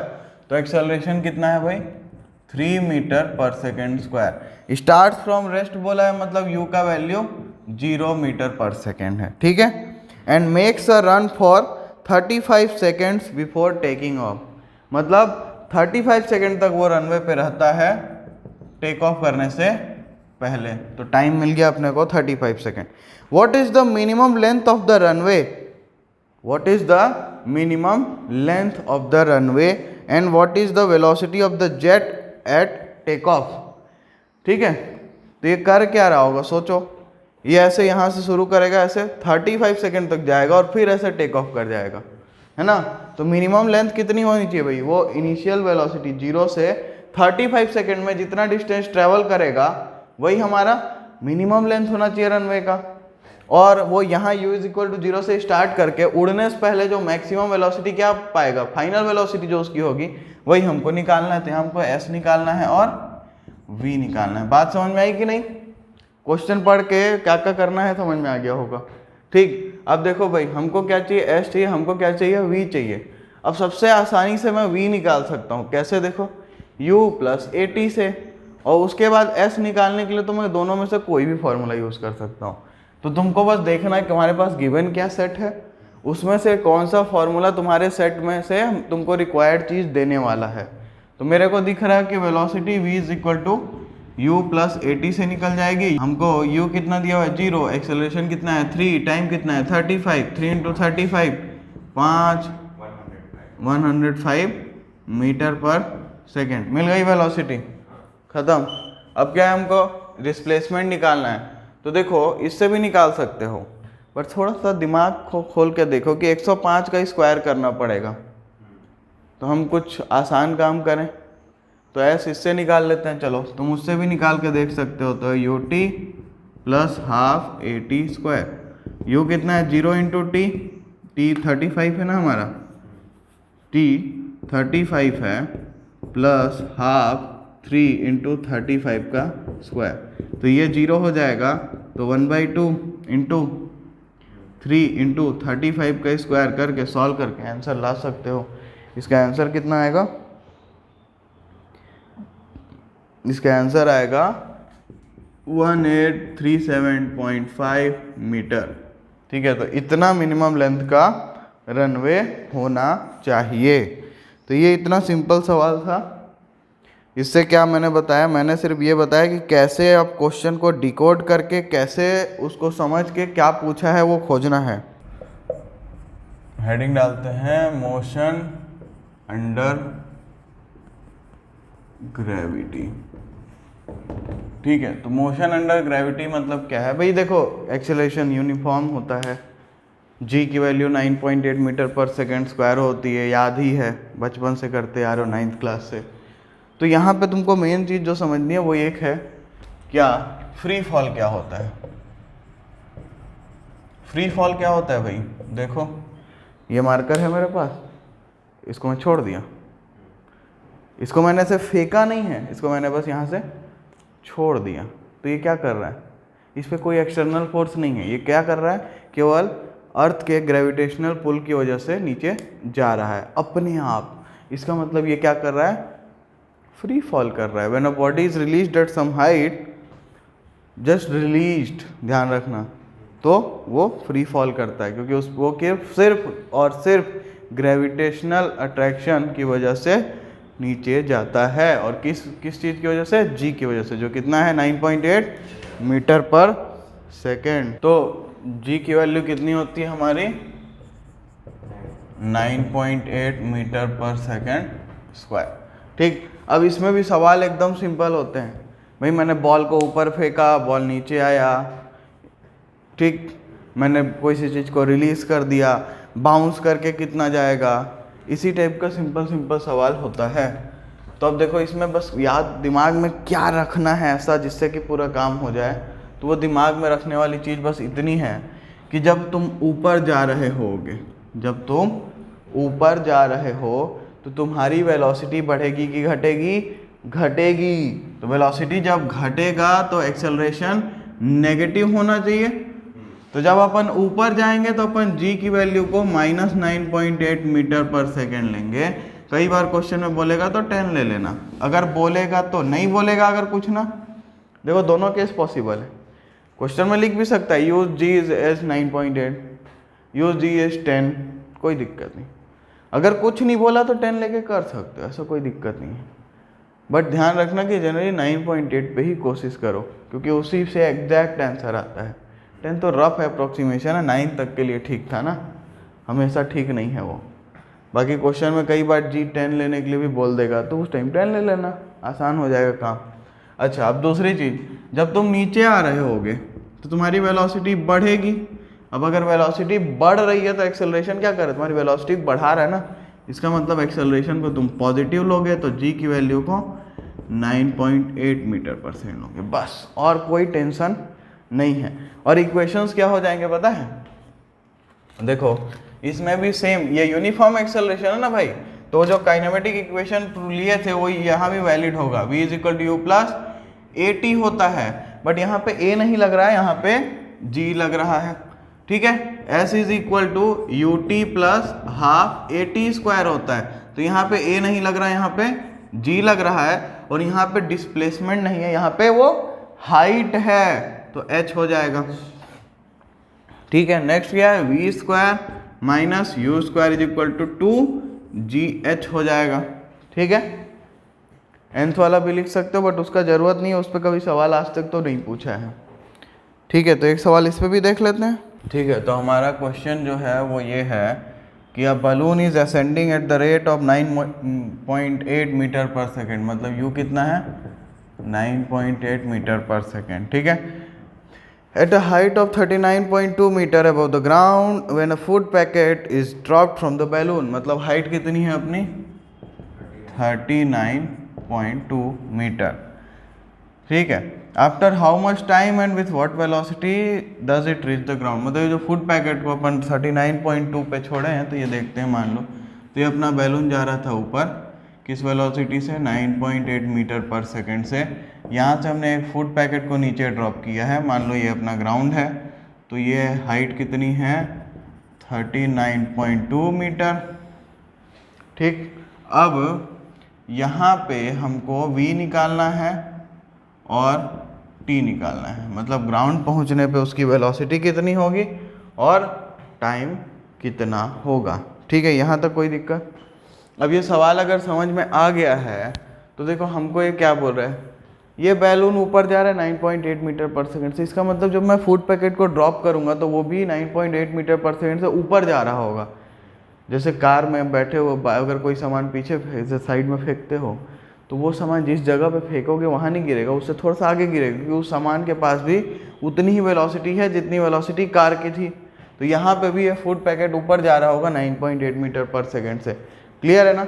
अब जैसे ही मैं ड्रॉप करूँगा तो इस पर जी नीचे की तरफ लगना लगेगा और ये फूड पैकेट धीरे धीरे नीचे आएगा। फिर क्या होगा, इसकी जो 9.8 मीटर पर सेकंड की ऊपर वाली स्पीड है वो धीरे धीरे जीरो होगी, फिर नीचे हो जाएगी। तो अब हमको एक डिसाइड करना है कि हम एक रेफरेंस कौन सा ले डायरेक्शन को। ठीक है, तो हम क्या कर रहे हैं, हम ले रहे हैं चलो कि ये जो ऊपर की डायरेक्शन है इसको हम पॉजिटिव मान रहे हैं और नीचे की डायरेक्शन को हम नेगेटिव ले रहे हैं। इससे क्या होगा, हम लोग क्वेश्चन को बड़े आराम से बना पाएंगे। देखो कैसे, तो अब ऊपर और नीचे की डायरेक्शन को पॉजिटिव नेगेटिव ले लेना है। हमारा यहाँ पे जी हमेशा नेगेटिव लगेगा क्योंकि नीचे लगेगा। क्लियर है ना? ठीक है, हमको क्या क्या निकालना है, वेलोसिटी निकालना है और टाइम निकालना है। तो वेलोसिटी इससे निकाल सकते हैं, क्या निकाल सकते हैं भाई, तो v square minus you square is equal to 2gh है। v square minus you square is equal to 2gh है, तो v square is equal to क्या होगा, u स्क्वायर प्लस 2gh। ठीक है ना? अब देखो v क्या हो जाएगा अपना, v हो जाएगा under root U square plus 2gh। अब ध्यान से यहाँ पे देखने वाली बात है, u क्या है, u ऊपर जा रहा है, u को हम लोग पॉजिटिव ले लेते हैं, तो 9.8 का स्क्वायर प्लस 2 g किधर लग रहा है, नीचे, तो क्या लेंगे माइनस 9.8। ठीक है, हाइट ग्राउंड से मेजर करोगे कि जहाँ से ड्रॉप किया वहाँ से मेजर करोगे, जहाँ से ड्रॉप किया वहाँ से देखोगे ना भाई, क्योंकि फूड पैकेट का इनिशियल पॉइंट ये है, फाइनल ये है, तो वो जीरो यहाँ मानेगा ना, उसके लिए ओरिजिन यहाँ होगा। तो इसका मतलब हाइट मेरा नीचे है ना, जो डिस्टेंस मेरा है 39.2 वो मैं यहाँ से मेजर करूँगा नीचे की तरफ, क्योंकि मेरे लिए फूड पैकेट के लिए जीरो ऊपर है, नीचे है उसका 39.2। बात समझ में आ रही है? अगर मैं ग्राउंड से स्टार्ट करता तो मैं जीरो लेता ग्राउंड पे और ऊपर की तरफ जाता तो मैं डिस्प्लेसमेंट पॉजिटिव लेता, लेकिन यहाँ मैं यहाँ से स्टार्ट कर रहा हूँ, नीचे की तरफ जा रहा हूँ, तो मेरा हाइट यहाँ पे नेगेटिव डायरेक्शन में है, तो इसलिए मैं हाइट को भी माइनस 39.2 रखूँगा। बात समझ में आई कि नहीं? तो अब इसको सॉल्व कर लो और आ जाएगा तुम्हारा 29.4 मीटर पर सेकेंड। कोई दिक्कत इसमें? अब क्या निकालना है, टाइम निकालना है। तो v is equal to you plus G T को देखते हैं, v is equal to you plus G T को देखते हैं। अब ये जो वेलोसिटी 29.4 मीटर पर सेकेंड ये किधर होगी भाई, ये ऑब्वियसली नीचे ही होगी। क्यों ऐसा, मैं क्यों ऐसा बिना कुछ कंक्लूजन दिए ऐसा बोल सकता हूँ क्या? हाँ बोल सकता हूँ। देखो क्यों, 9.8 ऊपर थी, ये वेलोसिटी 29.4, ये 9.8 से तो ज़्यादा है, गारंटी है। इसका मतलब क्या है, वेलोसिटी ऊपर की डायरेक्शन में तो बढ़ सकती ही नहीं है ना, कम ही होनी है।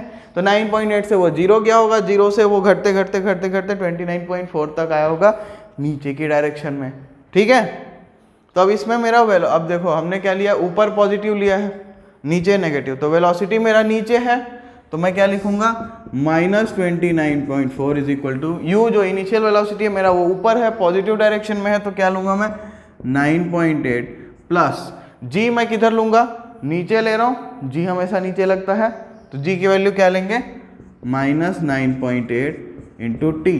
तो यहाँ से टी हमारा क्या आएगा, देखो इसको इधर पार्सल कर दो, इसको उधर पार्सल कर दो, तो 9.8 प्लस 29.4 डिवाइडेड बाई 9.8 कितना आ जाएगा, 4 सेकेंड। बात समझ में आई? तो इस टाइप से एकदम सिंपल तरीके से बना सकते हो। तुमको कोई भी काम करना है, कोई भी सवाल है ना, तुम एक रेफरेंस ले लो, एक रेफरेंस बना लो कि मैं ऊपर को पॉजिटिव डायरेक्शन मान लेता हूँ, नीचे को नेगेटिव। ठीक है, अब यहाँ इसलिए मैंने ऊपर पॉजिटिव लिया है कि मैं इस जो इनिशियल वेलोसिटी उसको पॉजिटिव लेना चाह रहा हूँ। तुम नीचे को नेगेटिव नीचे को पॉजिटिव और ऊपर को नेगेटिव लेके भी सॉल्व इसको कर सकते हो, कुछ नहीं होगा, चीज़ें बस हल्की सी बदलेंगी। सोचो कैसे, तो मैं वो भी दिखा देता हूँ ताकि क्लियर हो जाए एकदम। तो अगर मैं अब ऊपर को नेगेटिव ले रहा हूँ और नीचे को पॉजिटिव ले रहा हूँ इस ब्लू वाले कलर में, तो क्या होगा भाई, यहाँ तक सब ठीक है। यू मेरा जो है ये किस डायरेक्शन में है, ऊपर की तरफ है। ऊपर की डायरेक्शन को मुझे नेगेटिव लेना है, नीचे की डायरेक्शन को मुझे पॉजिटिव लेना है। तो ये भी प्लस लूंगा और ये भी प्लस लूंगा, तो आखिर में ये -9.8 का स्क्वायर तो वापस वही आएगा ना, 9.8 के स्क्वायर के इक्वल आएगा। तो ये वैल्यू तो यही आने वाली है। कोई दिक्कत है क्या इसमें? नहीं है। चलो ठीक। अब v = u + gt को अगर देखें तो वेलोसिटी फाइनल मेरा नीचे की तरफ है जिसको मैं पॉजिटिव ले रहा हूँ। मेरा इनिशियल वेलोसिटी ऊपर की तरफ है जिसको मैं नेगेटिव ले रहा हूँ। मेरा ये जो g है ये नीचे की तरफ है जिसको मैं पॉजिटिव ले रहा हूँ। अब इस केस में क्या होगा, इस केस में ये भाई साहब इस साइड उछल के आएंगे और फिर 9.8 नीचे जाएगा, आंसर सेम आएगा। इसका क्या मतलब हुआ कि दोनों से कंक्लूजन क्या निकला कि भाई फ्रेम देखना जरूरी है। आप एक रेफरेंस डायरेक्शन ले लो, ऊपर पॉजिटिव लो चाहे नीचे पॉजिटिव लो, जो तुम्हारी इच्छा, उसके हिसाब से अपने सारे वैल्यूज को लगा डालो। क्लियर? जनरली जी को नीचे रहता है जी, तो अपन जी को पॉजिटिव ले सकते हैं, बट कई बार क्या होता है ऑब्जेक्ट ऊपर जा रहा होता है तो हम वेलोसिटी को पॉजिटिव लेना चाहते हैं। ऐसा हमारा जनरल परसेप्शन है। जो तुम्हारे दिमाग में है वो करो, कोई ज़रूरी नहीं है कि यही फॉलो करना है कि भाई मैंने पहले सॉल्व क्या करा है, पहले मैंने ऊपर पॉजिटिव लिया है नीचे नेगेटिव लिया है ना, तो वो ज़रूरी नहीं है फॉलो करना। तुम उल्टा लेके भी करोगे तो देखो आंसर तो सेम आया ना, बस आंखें खोल के सही जगह पे सही चीज़ को पुट करना है। क्लियर? ठीक है। तो अब एक्सेलरेशन, इसमें मोशन अंडर ग्रेविटी के सारे सवाल इसी बेसिक फंडे के साथ बनेंगे। कुछ नहीं करना है, बस डायरेक्शन देखना है और सॉल्व कर लेना है। अब हम लोग ग्राफ में आ जाएंगे। चलो तो अब ग्राफ स्टार्ट करते हैं। ठीक है, तो नेक्स्ट हेडिंग हम लोग डालेंगे ग्राफ्स।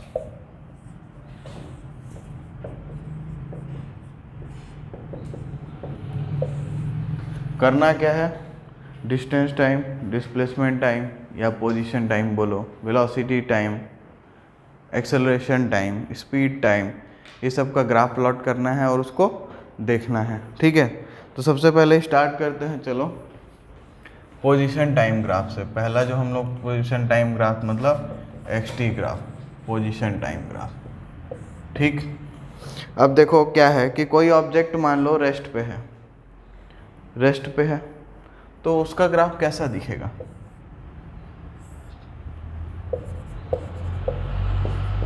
टाइम बढ़ता रहेगा बट उसका जो पोजीशन है वो सेम रहेगा। तो ये कब का कैसे, ये रेस्ट का है।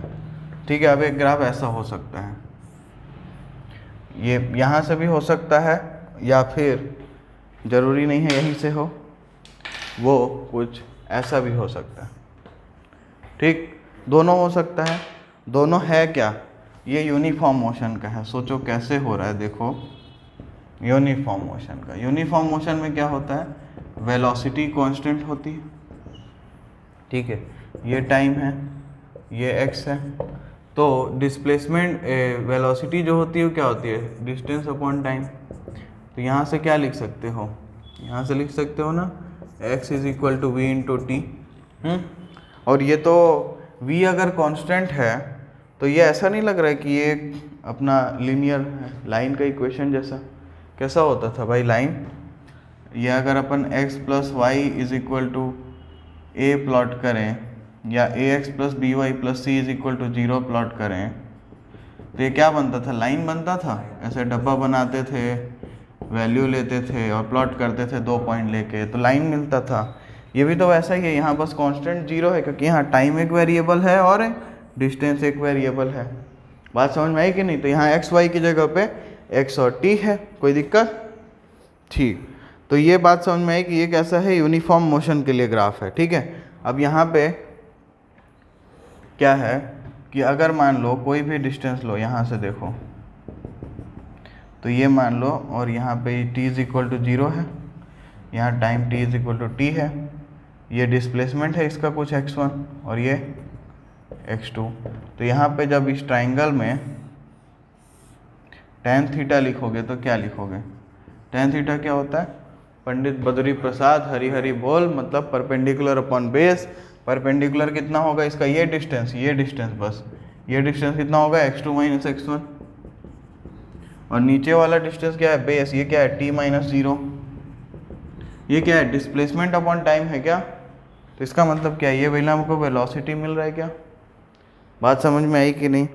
तो इसका मतलब डिस्प्लेसमेंट टाइम ग्राफ से मैं वेलोसिटी निकाल सकता हूँ बाय फाइंडिंग इट्स स्लोप। ये tan थीटा को ही स्लोप बोलते हैं, स्लोप ऑफ कर्व। ठीक, अगर मान लो यूनिफॉर्मली एक्सेलरेटेड मोशन है, यूनिफॉर्मली एक्सेलरेटेड मोशन कैसा होता था भाई, उसके लिए पोजीशन का ये वाला फॉर्मूला यूज़ होता है ना। तो अब इसमें देखो यहाँ पे यूनिफॉर्मली एक्सेलरेटेड है तो ये s एक फंक्शन है और हमारा ये t एक फंक्शन है, क्योंकि इनिशियल वेलोसिटी तो फिक्स होगी तो u एक कांस्टेंट होगा, एक्सेलरेशन हमने कांस्टेंट लिया है तभी तो यूनिफॉर्मली एक्सेलरेटेड मोशन बोल रहे हो। तो इसका ग्राफ कुछ ऐसा आता है, कुछ ऐसा आता है, ठीक है, कोई दिक्कत। तो ये t इज इक्वल टू 0 पे उसका पोजीशन होता है, मान लो पोजीशन है x0, ये टाइम इधर पड़ रहा है, ये x इधर पड़ रहा है, ठीक है। तो इसका भी कहीं पे भी लोगे अगर तो ये dx होगा और ये dt होगा, तो यहाँ भी वेलोसिटी के लिए dx by dt he find करते हैं, कोई दिक्कत इसमें, ठीक है। अब ये सारे यही 3 टाइप का डिस्प्लेसमेंट टाइम या पोजीशन टाइम ग्राफ हमको मिल सकता है, ठीक है। अच्छा, तो अब क्या करते हैं, अब देखते हैं वेलोसिटी टाइम ग्राफ। अब देखते हैं हम लोग वेलोसिटी टाइम ग्राफ। तो वेलोसिटी टाइम ग्राफ कैसा हो सकता है भाई, तो अगर यूनिफॉर्म मोशन है तो वेलोसिटी कांस्टेंट होता है ना, तो मतलब वीटी ग्राफ मेरे को कैसा दिखेगा, ऐसा दिखेगा। ये किसके लिए है, यूनिफॉर्म मोशन के लिए, बात समझ में आई, ठीक है। अब देखो मैं अगर तुमको बोलूं, मान लो ये t1 टाइम है, ये t2 टाइम है, ये t1 टाइम है, ये t2 टाइम है, ठीक है। वेलोसिटी v है मान लो फिक्स, ठीक है ना। तो क्या करो ना, ये t1 t2 और ये जो रेक्टेंगल यहाँ बन रहा है इसका एरिया निकाल लो, इस रेक्टेंगल का एरिया निकाल लो। तो ये क्या होगा t2 माइनस t1, ये डिस्टेंस कितना होगा t2 माइनस t1, ये कितना है v, तो इसका एरिया क्या हो जाएगा रेक्टेंगल का t2 minus t1 into V. Velocity into time क्या होता है मुन्ना, डिस्प्लेसमेंट। वेलोसिटी इंटू टाइम क्या होता है, डिस्प्लेसमेंट। तो इसका मतलब क्या है कि वेलोसिटी टाइम ग्राफ में अगर मैं एरिया अंडर कर्व निकालूंगा तो मेरे को क्या मिलेगा, डिस्प्लेसमेंट, ठीक है। अब अगर यूनिफॉर्मली एक्सेलरेटेड मोशन होता, अगर यूनिफॉर्मली एक्सेलरेटेड मोशन होता तो v is equal to you plus A T होता है, एक्सेलरेशन कांस्टेंट होता है, ठीक है। फाइन इनिशियल वेलोसिटी भी कांस्टेंट होती है, तो ये एक स्ट्रेट लाइन बनेगा, ऑब्वियस सी बात है। तो ये कुछ ऐसा बनेगा, मान लो ये टाइम इधर जा रहा है, ये वेलोसिटी इधर बढ़ रही, तो ये कुछ u से शुरू करेगा, है ना। और यहाँ देखो अगर ये मान लो t2 टाइम है और ये अगर t1 टाइम है, तो ये t1 पे u1 वेलोसिटी है, t2 पे u2 वेलोसिटी है, ठीक।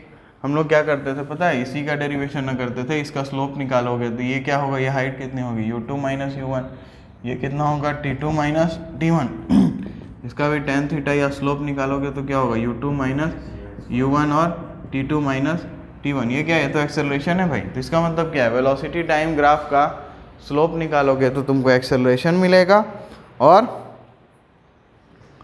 अगर एरिया अंडर कर्व निकालोगे तो तुमको डिस्प्लेसमेंट मिलेगा। इसका भी एरिया अंडर कर्व निकाल सकते हो ना, आराम से निकाल सकते हो। यहाँ से मान लो अगर मैं पूरे का बोलता या इसी का ले लो, तो ये तो ट्राइंगल है, इसका निकाल लोगे, और नीचे का रेक्टेंगल है उसको ऐड कर देना, आ जाएगा तुम्हारा एरिया अंडर कर्व, तो डिस्प्लेसमेंट मिल जाएगा। बात समझ में आई। अब इससे हम लोग ना डिस्टेंस ट्रेवल्ड भी निकाल सकते हैं, इससे डिस्टेंस ट्रेवल्ड भी निकाला जाता है। जो हम लोग डेरिवेशन करते हैं ना, ये वही है, देखो एक बार।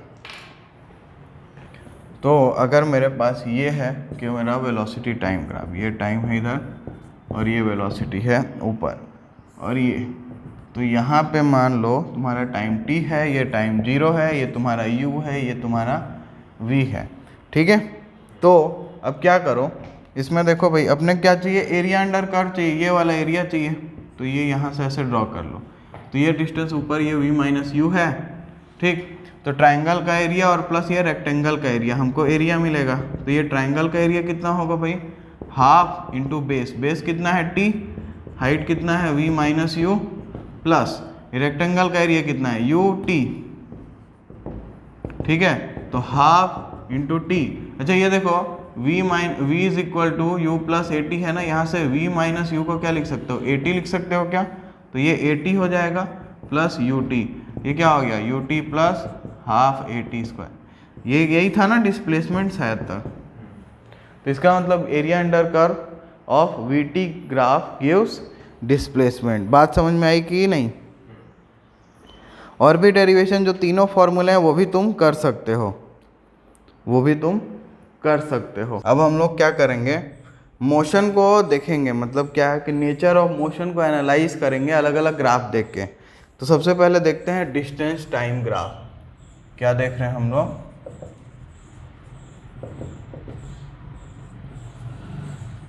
Distance time graph. तो देखो अगर मेरा ग्राफ कुछ ऐसा दिया है तो इसके बारे में क्या बोल सकते हो बताओ। अगर मेरा ग्राफ ऐसा दिया है तो इसके बारे में क्या बोल सकते हो, इसको देख के बोल सकते हो क्या ये डिस्टेंस टाइम ग्राफ है ना, ये डिस्टेंस d इधर है, टाइम t इधर है, डिस्टेंस d इधर है, टाइम t इधर है। तो यहाँ पे क्या है भाई, डिस्टेंस बदल ही नहीं रहा, डिस्टेंस बदल नहीं रहा, इसका मतलब वो कैसा ग्राफ है, वो रेस्ट पे है, ठीक है। यहाँ पे डिस्टेंस जो है वो लिनियरली मूव कर रहा है, बढ़ रहा है, इसका मतलब क्या है कि ये यूनिफॉर्म मोशन है, मतलब यहाँ पे वेलोसिटी कांस्टेंट है, ठीक है। अब क्या हो सकता है कि एक ग्राफ मेरे को ऐसा दे दिया अगर, तो ये, तो इसका मतलब क्या है, यहाँ पे वेलोसिटी बढ़ता होगा तभी तो ज़्यादा तेजी से डिस्टेंस बढ़ रहा है। पहले डिस्टेंस धीरे धीरे बढ़ रहा है, फिर डिस्टेंस का इंक्रीमेंट थोड़ा सा तेज होते जा रहा है। तो इसका मतलब क्या है, ये यूनिफॉर्मली एक्सेलरेटेड मोशन का ग्राफ हुआ, ठीक है। यहाँ पे एक्सेलरेशन कांस्टेंट है, यहाँ पे वेलोसिटी भी बढ़ रहा है। बात समझ में आई। इसके बाद क्या हो सकता है, एक ऐसा भी तो दिख सकता है। अब ऐसा ग्राफ अगर डिस्टेंस टाइम का दिखा तो टाइम के साथ क्या हो रहा है, डिस्टेंस का बढ़ना कम होता जा रहा है, मतलब ये कांस्टेंट की तरफ जा रहा है। इसका मतलब क्या है, इसका मतलब ये डी एक्सेलरेशन है, यहाँ पे ये नेगेटिव एक्सेलरेशन है, सम कांस्टेंट है, लेकिन ध्यान रखना। ये बात समझ में आई क्या। अच्छा डिस्टेंस टाइम ग्राफ ऐसा पॉसिबल है क्या, मतलब टाइम कांस्टेंट है और डिस्टेंस एकदम इनफाइनाइट हो जा रहा है, पॉसिबल नहीं है ये, ठीक है। टाइम लगेगा, अगर आपको कोई डिस्टेंस मूव करना है तो भी टाइम लगेगा। ऐसा देखो तो ऐसा पॉसिबल है क्या, क्यों पॉसिबल नहीं है ये। देखो डिस्टेंस क्या हो रहा है, कम हो रहा है, कम हो रहा है, कम हो रहा है, टाइम के साथ क्या कम हो रहा है, डिस्टेंस। डिस्टेंस तो कम हो ही नहीं सकता भाई, है ना, तो ठीक है। अच्छा ऐसा पॉसिबल है क्या, देखो तो ज़रा, ऐसा पॉसिबल है क्या, ये भी पॉसिबल नहीं है। क्यों, क्योंकि एक ही टाइम पे दो डिस्टेंस पे कैसे हो सकता है कोई ऑब्जेक्ट। तो ये थे डिफरेंट टाइप के distance time graph, distance time, ध्यान रखना। अब इसी तरीके से अलग अलग डिस्प्लेसमेंट टाइम ग्राफ को भी हम लोग देख सकते हैं। तो चलो देखते हैं, ठीक है। तो अब देखते हैं, चलो डिस्प्लेसमेंट टाइम ग्राफ।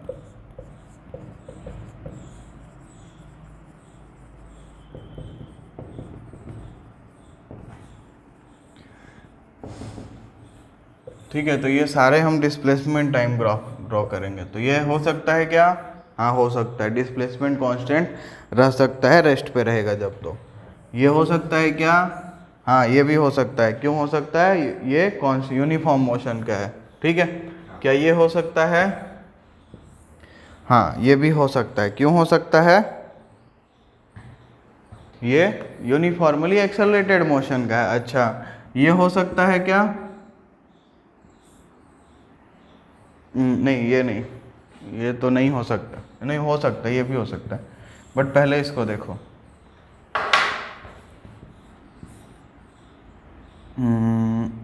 ये हो सकता है क्या, हाँ हो सकता है, ये रिटार्डेड मोशन का है, ठीक है। ये हो सकता है क्या, ये भी हो सकता है, क्योंकि डिस्प्लेसमेंट जीरो हो सकता है, नेगेटिव भी हो सकता है। अच्छा ये हो सकता है क्या, डिस्प्लेसमेंट नेगेटिव हो सकता है, हाँ हो सकता है, ऑब्वियस सी बात है, हो सकता है। तो इसका मतलब क्या है, डिस्प्लेसमेंट टाइम ग्राफ समझना आसान है। इसके अलावा क्या ये हो सकता है, वही एक टाइम पे दो डिस्प्लेसमेंट पॉसिबल नहीं है ऑब्जेक्ट का, तो ये सेम रीजन से ये कह दूँ। तो ये थे different type of displacement time graph, ठीक है। तो मतलब मैंने यहाँ एस टी कुछ नहीं लिखा है ना, समझ जाना, डिस्प्लेसमेंट टाइम ऊपर लिख दिया ना, सब डिस्प्लेसमेंट का टाइम के साथ है, टाइम एक्स एक्सिस पे और डिस्प्लेसमेंट वाई एक्सिस पे है। चलो अब वेलोसिटी टाइम ग्राफ को एनालाइज करते हैं, जो चार्ट हो। चलो तो अब देखते हैं वेलोसिटी टाइम ग्राफ।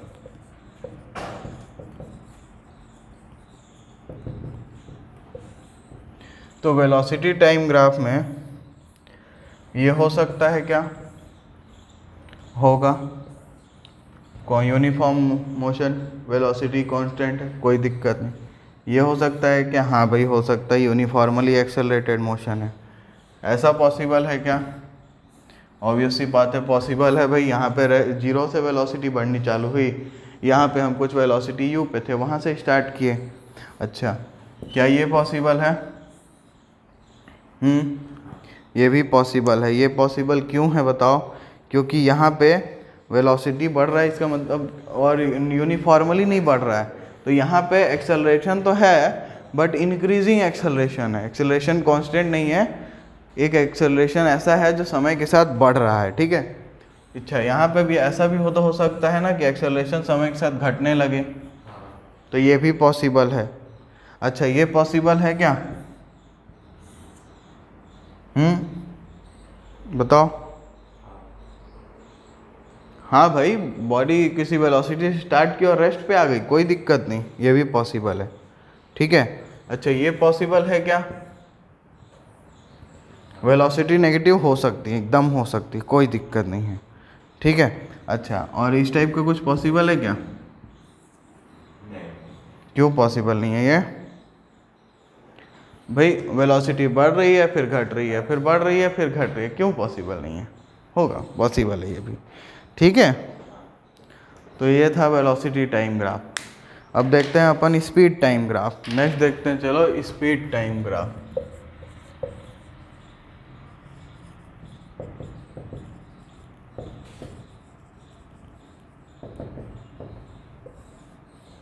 ठीक है,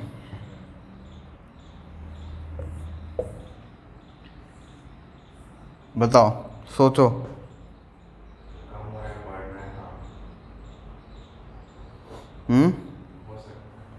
स्पीड है, हो सकता है, ये पॉसिबल है क्या?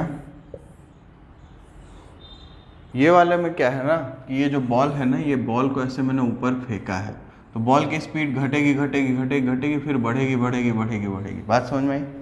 और ये वाला केस क्या पता है, ये वाला मैं यहाँ से बॉल को रिलीज़ किया हूँ, तो स्पीड बढ़ेगी बढ़ेगी बढ़ेगी बढ़ेगी, फिर टक्कर खाने के बाद घटेगी घटेगी घटेगी घटेगी, ठीक है।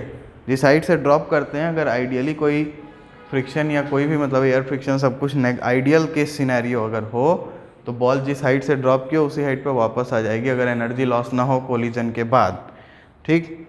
तो ये थे अपने स्पीड टाइम ग्राफ। चलो अब देखते हैं एक्सेलरेशन टाइम ग्राफ, ठीक है। तो ये पॉसिबल है, हाँ एकदम है। ये पॉसिबल है क्या? यूनिफॉर्मली एक्सेलरेशन का बढ़ना, हाँ ये भी पॉसिबल है, कोई दिक्कत नहीं है, ठीक है। अच्छा, क्या एक्सेलरेशन ऐसा हो सकता है? सोचो। हो सकता है, क्योंकि एक्सेलरेशन पहले पॉजिटिव होगा, बढ़ेगा, स्पीड को बढ़ाएगा, फिर घटाएगा और घटाएगा, फिर बढ़ाने लगेगा, कोई दिक्कत नहीं है, तो ये भी पॉसिबल है। अच्छा, अब मैं ये बताना चाह रहा हूँ कि क्या है कि अपना जितना ग्राफ था ये सब हम लोग देख लिए, जितने टाइप का ग्राफ पॉसिबल था।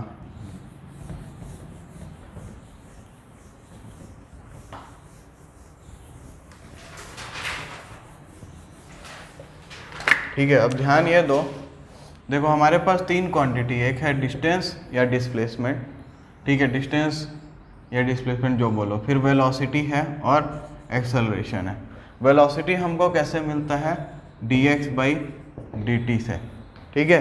अब इस dx/dt को क्या लिख सकता हूँ मैं, dx is equal to V D T, और इसको इंटीग्रेट करके मैं x निकाल सकता हूँ integration of V D T. ध्यान रखना एक्सेलरेशन क्या होता है हमारा, होता है dv/dt।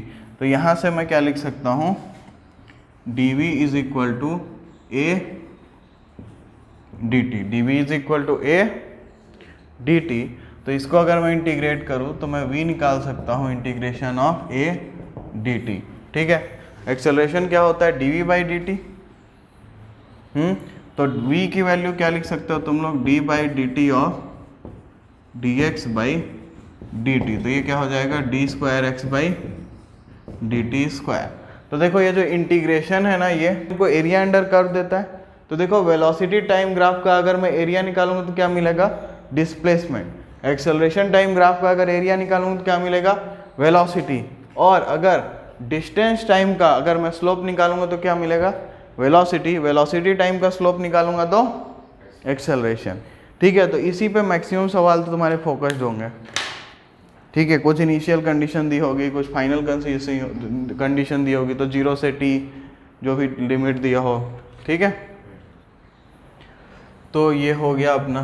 तो हम लोग जो नेक्स्ट टॉपिक स्टार्ट कर रहे हैं वो है रिलेटिव वेलोसिटी। अब रिलेटिव वेलोसिटी में क्या होता है, हम एक गाड़ी में बैठेंगे और दूसरे गाड़ी की स्पीड को देखेंगे। तो मान लो आप इस गाड़ी में बैठे हो, ये गाड़ी इस डायरेक्शन में जा रही है 20 किलोमीटर पर आवर से, और इस गाड़ी में आपकी प्रेमिका जा रही है इस डायरेक्शन में, वो जा रही है 30 किलोमीटर पर आवर से। ठीक, तो आप उसको देखोगे, वो आगे जा रही है ना। तो आपको वो 30 की स्पीड से जाती दिखेगी क्या, नहीं दिखेगी, है ना। वो आपको 20 तो आप खुद ट्रैवल कर रहे हो ना, तो आपको वो 10 की स्पीड से जाती दिखेगी आगे। बात समझ में आई। अगर यही चीज़ उल्टा कर दिया जाए, अब आप दोनों हो चुके हैं जुदा, तो अब आप इधर भाग रहे हो, आपकी प्रेमिका इधर जा रही हैं ब्रेकअप होने के बाद, तो क्या होगा। देखो मैंने ये छोटा बनाया, ये बड़ा बनाया, सोचो क्यों। आप गरीब हो, आपकी प्रेमिका अमीर है, ठीक है। तो अब सेपरेशन हो गया, तो जाओगे जब, तो ये जो डिस्टेंस बीच में आने वाला है ना, ये 20 की स्पीड से भी नहीं आएगा ना 30 की स्पीड से आएगा, दोनों का एडिशन 50 की स्पीड से सेपरेशन बढ़ेगा। समझ में आई बात। तो इसका मतलब क्या है, जब एक ही डायरेक्शन में दोनों चीज़ें जाती हैं, तो जिस पे बैठ के अपन देखते हैं ना, उसकी स्पीड को अगर मैं सामने वाले की स्पीड से सब्ट्रैक्ट कर दूं तो मेरे को मिल जाएगा रिलेटिव स्पीड। अगर अपोजिट जा रहे हो तो क्या करूं, मैं ऐड कर देता हूं स्पीड को, ताकि मेरे को मिल जाए रिलेटिव स्पीड।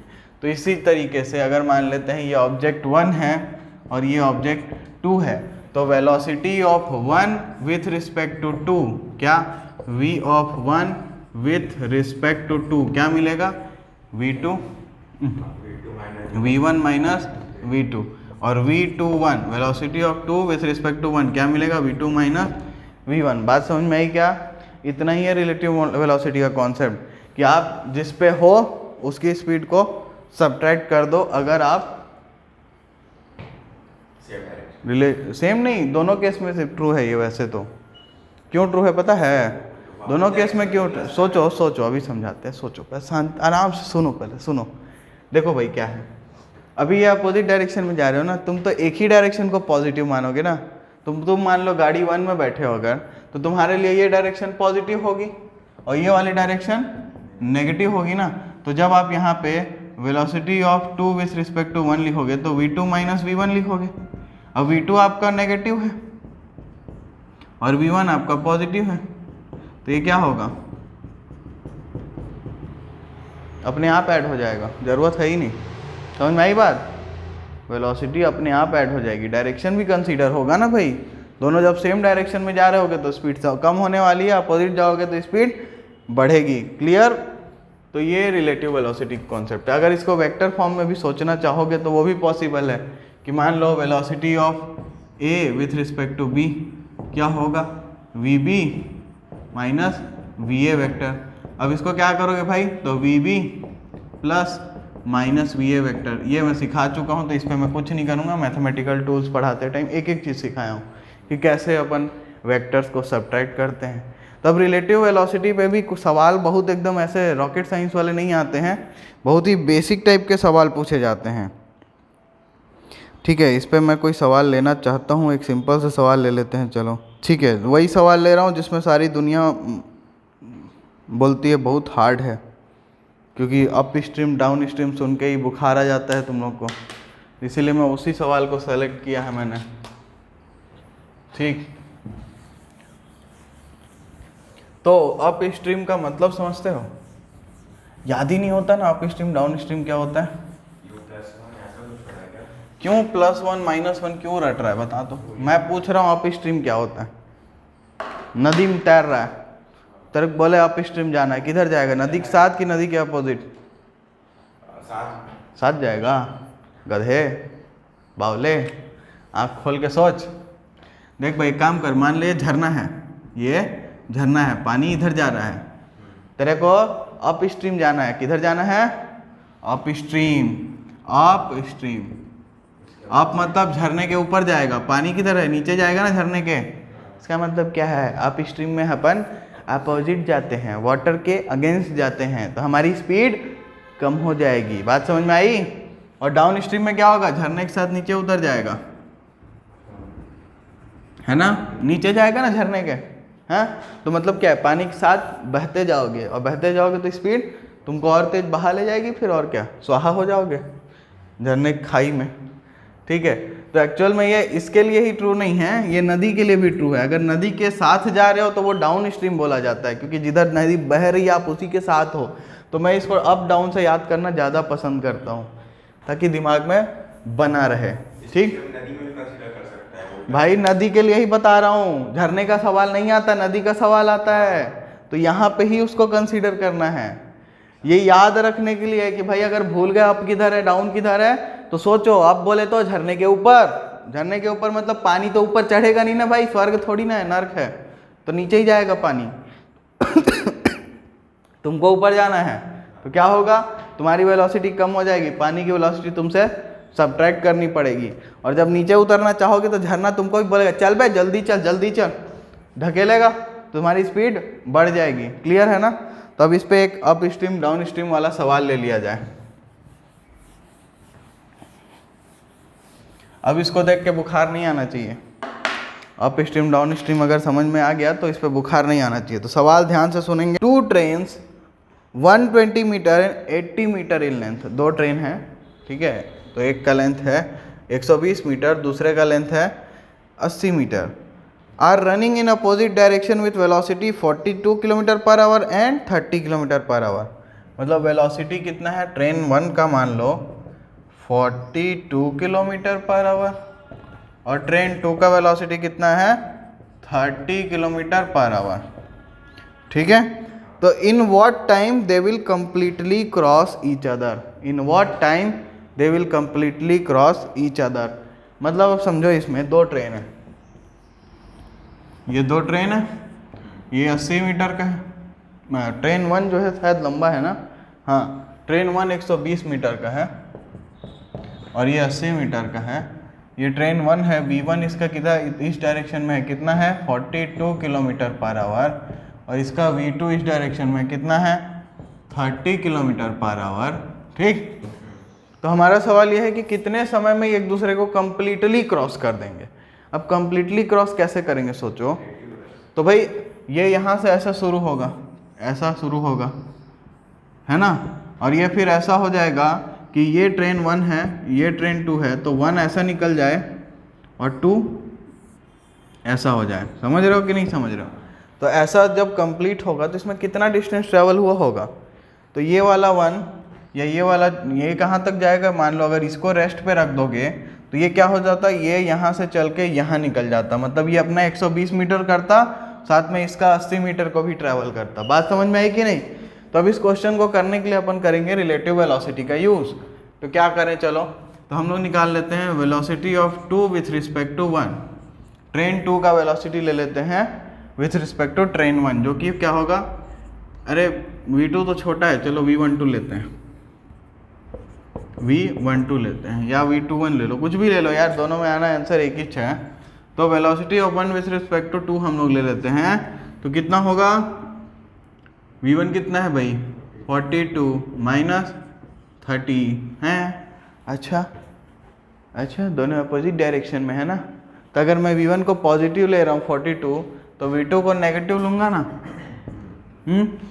तो मेरी स्पीड कितनी हो गई 72 किलोमीटर पर आवर। ये रिलेटिव स्पीड है। ये 72 को किलोमीटर से मीटर में कन्वर्ट कर दिया जाए, चलो, है ना। तो किलोमीटर का 1000 मीटर हो गया। 1 आवर में 60 मिनट, 60 मिनट 1 मिनट में 60 सेकंड। तो ये क्या हो जाएगा मीटर पर सेकंड में। जरा ध्यान से देखना इस चीज़ को। तो ये क्या था 72 इंटू 5/18 कर दें तो ये मीटर पर सेकंड में हो जाएगा। तो याद यही रखना है कि किलोमीटर पर आवर को मीटर पर सेकंड में चेंज करना है तो 5/18 का मल्टीप्लाई कर देना है। और अगर उल्टा करना है तो 18/5 का मल्टीप्लाई कर देंगे अगर मीटर पर सेकंड को किलोमीटर पर आवर में चेंज करना है। तो बात समझ में आई कि नहीं? ठीक है, आगे बढ़ते हैं। तो अब ये देखो, ये मेरे को याद नहीं आ रहा है। तो 6 18 6 9 जा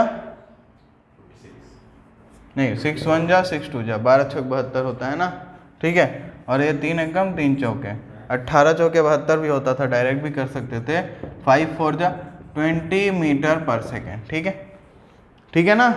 तो रिलेटिव स्पीड कितनी हो गई 20 मीटर पर सेकेंड। अब ये जो ट्रेन है टोटल डिस्टेंस कितना ट्रेवल करने वाली है? तो टोटल डिस्टेंस जो ये लोग ट्रेवल करेंगे वो 120 + 80 कितना मीटर 200 मीटर ट्रेवल करेंगे। क्लियर? तो अब मेरे क्या चाहिए भाई? टाइम चाहिए। तो टाइम क्या होगा distance upon speed, distance upon speed 200 divide by speed कितना आया 20। एक शून्य गायब 10 सेकेंड। वाह, एक नंबर, कतई तेज ट्रेन चल रहा है, 10 सेकेंड में क्रॉस हो जाएगा। मतलब वो आता है ना ऐसे एकदम ढगत ढगत ढगत ढगत 1 सेकेंड में गायब ट्रेन, उसी टाइप से एकदम दोनों साइड से लग रहा है राजधानी चल रही थी। वो अलग बात है, स्पीड देख के ऐसा लग नहीं रहा है कि 42 किलोमीटर की स्पीड कोई बहुत ज़्यादा नहीं है। बट क्या हो रहा है ना कि 42 इधर 30 उधर मिल के कितना 72 हो जा रहा है, 72 किलोमीटर पर। ये स्पीड ज़्यादा है, ये स्पीड दिखेगी ना अपने को, तो इस वजह से ट्रेन बहुत तेज़ दिखेगी। और एक्चुअल में तो टाइम ही तो निकालना था ना कितने टाइम में वो क्रॉस करेंगे। ठीक है, तो इस तरीके से हमारा ये motion in straight line complete हो गया है। मोशन इन स्ट्रेट लाइन में ध्यान क्या क्या रखने वाली चीज़ है? देखो, पहला क्या है, डिस्टेंस और डिस्प्लेसमेंट का डिफरेंस दिमाग में होना चाहिए। एवरेज स्पीड एवरेज वेलोसिटी का सवाल हो सकता है।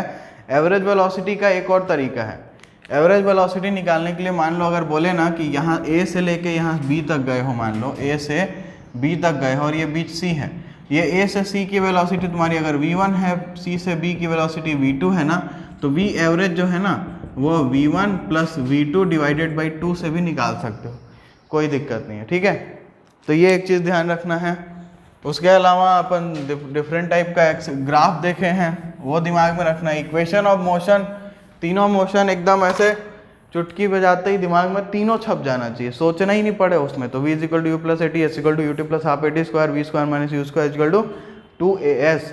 इस तरीके से याद रहेगा। तो क्या करना है, क्वेश्चन पढ़ना है, जो जो डाटा गिवन है उसको निकालोगे, जो जो डाटा मिलेगा उसको रखोगे, जो फाइंड करना है वो देखोगे, देखोगे कौन सा इक्वेशन से मेरा काम बनेगा, उसको यूज़ करके आंसर निकाल लोगे, 1 सेकंड में आएगा। कन्वर्जन याद रखना है कि भाई किलोमीटर पर आवर से मीटर पर सेकंड के लिए क्या करना है 5/18 को मल्टीप्लाई, और उल्टा करना है तो 18/5 को मल्टीप्लाई। क्लियर? इसके अलावा क्या है कि मोशन अंडर ग्रेविटी अगर देख रहे हो, मोशन अंडर ग्रेविटी में क्या करोगे भाई, तो मोशन अंडर ग्रेविटी में तुमको एक रेफरेंस डायरेक्शन फिक्स कर लेनी है, या तो ऊपर को पॉजिटिव ले लो या तो नीचे को पॉजिटिव ले लो। एक्सेलरेशन ड्यू टू ग्रेविटी हमेशा नीचे लगेगा, ज़्यादा लफड़ा पालने का जरूरत ही नहीं है कि भाई मैं जी को पॉजिटिव लूँ निगेटिव लूँ, कुछ मत करो, बस एक डायरेक्शन फिक्स कर लो, ऊपर पॉजिटिव या नीचे पॉजिटिव। उसके हिसाब से अपने सारी चीज़ों को देखो, ऊपर जा रहे तो पॉजिटिव मान लो, अगर पॉजिटिव लिए हो तो, नीचे जा रहे तो नेगेटिव मान लो, सिंपल। ग्राफ देख लिया, उसके बाद जितना था रिलेटिव वेलोसिटी में यही याद रखना है कि v12 जब बोलेगा तो क्या होगा, velocity of 1 with respect to 2, मतलब v1 - v2। With respect to 2 का क्या मतलब है कि 2 पे बैठे हो और 1 की स्पीड को देख रहे हो। तो अपोजिट में होगा तो स्पीड ऑब्वियस सी बात है बढ़ेगी, और सेम डायरेक्शन में होगा तो स्पीड हमेशा कम होगी, ये ऑब्वियस है। क्लियर? तो इस तरीके से हमारा motion in straight line complete हो गया है। इसके जितने क्वेश्चन है उतने बना सकते हो। ठीक है।